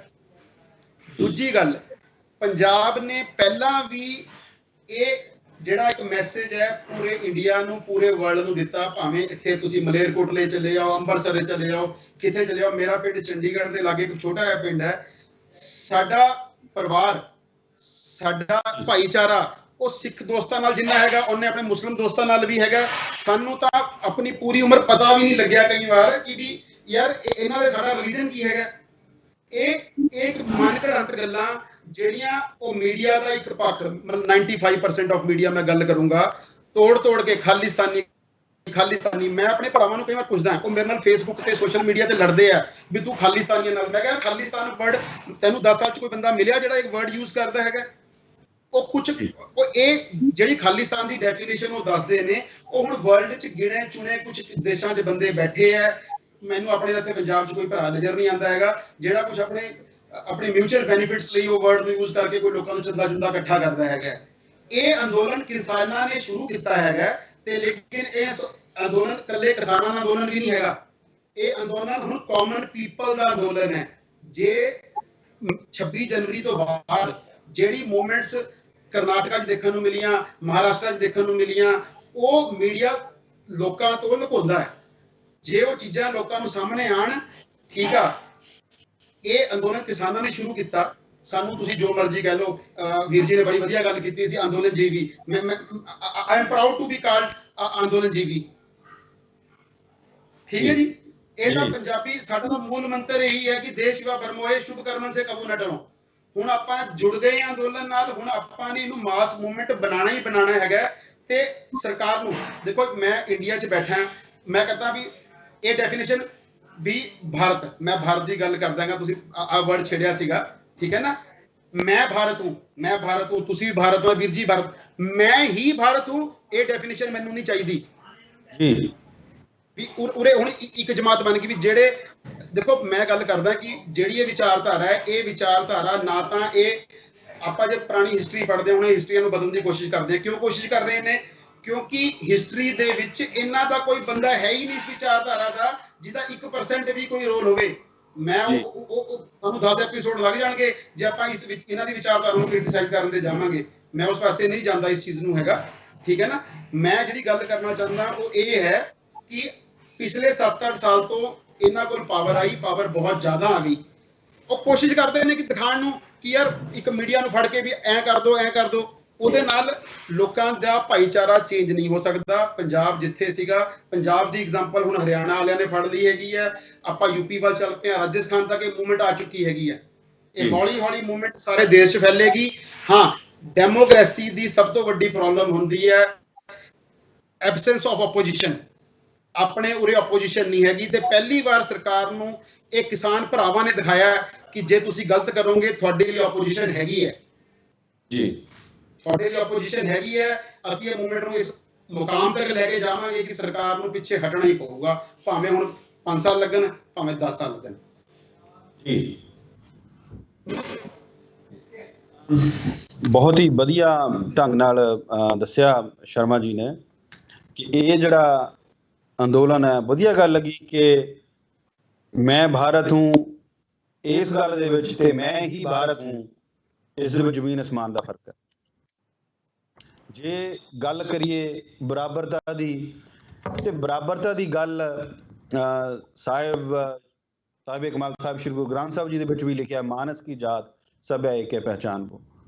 ਲਿਖਿਆ ਹੈ ਐਸਾ ਚਾਹੂੰ ਰਾਜ ਮੈਂ ਜਹਾਂ ਮਿਲੇ ਸਬਨ ਕੋ ਆਨ, ਛੋਟ ਬੜੇ ਸਭ ਸੰਭਸੇ ਰਬਦਾਸ ਰਹੇ ਪ੍ਰਸੰਨ। ਸੋ ਉੱਥੇ ਸਾਰਿਆਂ ਦੀ ਗੱਲ ਕੀਤੀ ਗਈ ਹੈ, ਮਾਨਵਤਾ ਦੀ ਗੱਲ ਕੀਤੀ ਗਈ ਹੈ। ਸੋ ਕੋਈ ਵੀ ਧਰਮ, ਜੇ ਆਪਾਂ ਗੱਲ ਕਰੀਏ ਹੁਣ ਕ੍ਰਿਸਚਨ ਹੈ ਜਾਂ ਮੁਸਲਿਮ ਹੈ, ਕੋਈ ਵੀ ਧਰਮ, ਮੈਂ ਕਿਸੇ ਧਰਮ ਦੇ ਮੁੱਦੇ ਤੇ ਗੱਲ ਨਹੀਂ ਕਰਨੀ ਚਾਹੁੰਦਾ। ਤੇ ਸਾਡੇ ਕੋਲ ਸਮਾਂ ਸਿਰਫ 10 ਮਿੰਟ ਦਾ ਬਾਕੀ ਰਹਿ ਗਿਆ। ਜਲਦੀ ਦੇ ਵਿੱਚ ਮੈਂ ਇੱਕ ਸਵਾਲ ਸੰਧੂ ਸਾਹਿਬ ਤੋਂ ਸੰਖੇਪ ਵਿੱਚ ਜਾਣਨਾ ਚਾਹੂੰਗਾ। ਸੰਧੂ ਸਾਹਿਬ, ਤੁਹਾਡੇ ਵਿਚਾਰ ਦੇ ਨਾਲ ਕਿ ਇਹਦਾ ਜੋ ਇਹ ਹੁਣ ਅੰਦੋਲਨ ਹੈ, ਇਹਦਾ ਅੰਤ ਕਿਵੇਂ ਹੋਏਗਾ ਤੇ ਇਹਦਾ ਕੀ ਹੈ, ਇਹਦਾ ਜਿਹੜਾ ਹੈ ਹਿੱਸਾ ਉਹ ਕਿਸ ਖਿੱਤੇ ਦੇ ਵੱਲ ਨੂੰ ਇਹ ਗੱਲ ਜਾਏਗੀ ਤੇ ਕੀ ਹੋਣਾ ਚਾਹੀਦਾ ਹੈ? ਦੇਖੋ, ਜਿਹੜਾ ਹੋਣਾ ਚਾਹੀਦਾ ਹੈ ਜੀ, ਉਹ ਤਾਂ ਇਹ ਆ ਕਿ ਜਿਹੜਾ ਕਾਨੂੰਨ ਉਹ ਸਟੇਟ ਹੋਲਡਰ ਨੇ, ਮੇਜਰ ਕਿਸਾਨ, ਉਹਨਾਂ ਨੂੰ ਜਿਹੜਾ ਕਾਨੂੰਨ ਬਣਾਇਆ ਗਿਆ ਆ, ਉਹ ਕਾਨੂੰਨ ਨੂੰ ਵਾਪਸ ਲੈਣ ਲੱਗਿਆ ਸਰਕਾਰ ਨੂੰ ਕੋਈ ਸ਼ਰਮ ਨਹੀਂ ਕਰਨੀ ਚਾਹੀਦੀ। ਜਿਹੜਾ ਕਾਨੂੰਨ ਉਹਨਾਂ ਦੀ ਜਿਹੜੀ ਆ, ਕਹਿੰਦਾ ਜੇ ਕਾਨੂੰਨੀ ਤੌਰ ਤੇ ਵੇਖੀਏ, ਆਪਣੇ ਵਕੀਲ ਸਾਹਿਬ ਜਗਜੀਤ ਜੀ ਦੱਸ ਦੇਣਗੇ ਕਿ ਇਹ ਖੇਤੀਬਾੜੀ ਜਾਂ ਮਾਰਕੀਟਿੰਗ ਕਾਨੂੰਨ ਬਣਾਉਣ ਦਾ ਅਧਿਕਾਰ ਆ, ਉਹ ਸਿਰਫ ਸੂਬਿਆਂ ਕੋਲ ਆ।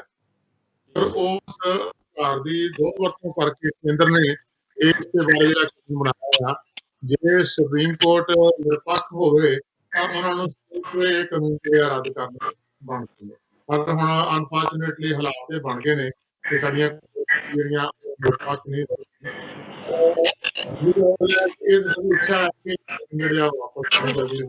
ਤੁਹਾਡੇ ਆਵਾਜ਼ ਦੇ ਵਿੱਚ ਡਿਸਟਰਬੈਂਸ ਆ ਰਹੀ ਹੈ, ਤੁਹਾਡਾ ਜਾਂ ਤਾਂ ਮਾਈਕ ਦੇ ਵਿੱਚ ਕੁਝ ਡਿਸਟਰਬੈਂਸ ਆ ਰਹੀ ਹੈ। ਜੀ, ਮੇਰੇ ਵੱਲੋਂ ਤਾਂ ਮਾਈਕ ਠੀਕ ਲੱਗ ਰਿਹਾ ਹੈ ਹੁਣ? ਹਾਂਜੀ, ਮੈਂ ਹੈਲੋ, ਲੱਗਦਾ ਕਿ ਕੁਝ ਤਕਨੀਕੀ ਖਰਾਬੀ ਦੇ ਨਾਲ ਸੰਧੂ ਸਾਹਿਬ ਦੇ ਨਾਲ ਉਹ ਪੂਰੀ ਗੱਲ ਸਮਝ ਨਹੀਂ ਆ ਰਹੀ। ਮੈਂ ਇਹ ਸਵਾਲ ਬਰਾੜ ਸਾਹਿਬ ਦੇ ਵੱਲ ਨੂੰ ਰੁਖ ਕਰਦਾ ਹਾਂ। ਬਰਾੜ ਸਾਹਿਬ, ਇਹ ਜਿਹੜਾ ਮੁੱਦਾ ਹੈ ਹੁਣ ਚੱਲਿਆ ਹੋਇਆ, ਇਹਨੂੰ ਕੁਝ ਲੋਕ ਮੌਕਾ ਕਹਿੰਦੇ ਨੇ, ਕਹਿ ਰਹੇ ਨੇ ਕਿ ਹੁਣ ਜੋ ਮੌਕਾ ਹੈ ਸਾਡੇ ਕੋਲ, ਇਹ ਖੁੰਝਣਾ ਨਹੀਂ ਚਾਹੀਦਾ, ਸਾਨੂੰ ਇਹਦਾ ਪੂਰਾ ਫਾਇਦਾ ਲੈਣਾ ਚਾਹੀਦਾ ਹੈ।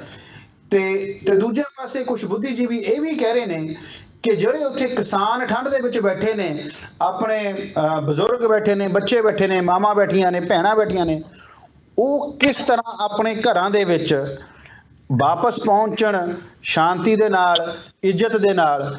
ਤੇ ਉਹ ਇੱਕ ਸੰਖੇਪ ਦੇ ਵਿੱਚ ਸਿਰਫ 2 ਮਿੰਟ ਦੇ ਵਿੱਚ ਮੈਂ ਜੀ 2 ਮਿੰਟਾਂ 'ਚ ਦੱਸਣਾ ਚਾਹਣਾ ਕਿ ਇਹ ਚੀਜ਼ ਤਾਂ ਸਰਕਾਰ ਭੁੱਲ ਜੇ ਕਿ ਕਿਸਾਨ ਬਿਨਾਂ ਬਿੱਲ ਵਾਪਸ ਕਰਾਏ ਆਪਦੇ ਘਰਾਂ ਜਾਂਦਾ ਰਹੂਗਾ। ਇਹ ਬਿੱਲ ਵਾਪਸ ਹੋਣਗੇ। ਇਹ ਲੋਹੇ ਤੇ ਲੀਕ ਆ, ਇਹਦੇ ਬਿਨਾਂ ਕੋਈ ਹੋਰ ਚਾਰਾ ਹੀ ਹੈ ਨਹੀਂ ਸਰਕਾਰ ਕੋਲੇ। ਸਰਕਾਰ ਸਿਰਫ ਲਮਕਾ ਰਹੀ ਆ। ਸਰਕਾਰ ਨੇ ਡਰਾ ਕੇ ਦੇਖ ਲਏ, ਸਰਕਾਰ ਨੇ ਕੁੱਟ ਕੇ ਦੇਖ ਲਏ, ਹੁਣ ਸਰਕਾਰ ਨੇ ਰਾਜੇਵਾਲ ਨੂੰ ਸਿਕਿਉਰਿਟੀ ਵੀ ਦੇ ਕੇ ਦੇਖ ਲਈ। ਇਹ ਵੀ ਇੱਕ ਤਰ੍ਹਾਂ ਦਾ ਡਰਾਵਾ ਸੀਗਾ। ਹਰ ਤਰ੍ਹਾਂ ਦੇ ਕੇਸ ਪਾ ਕੇ ਦੇਖ ਲਏ।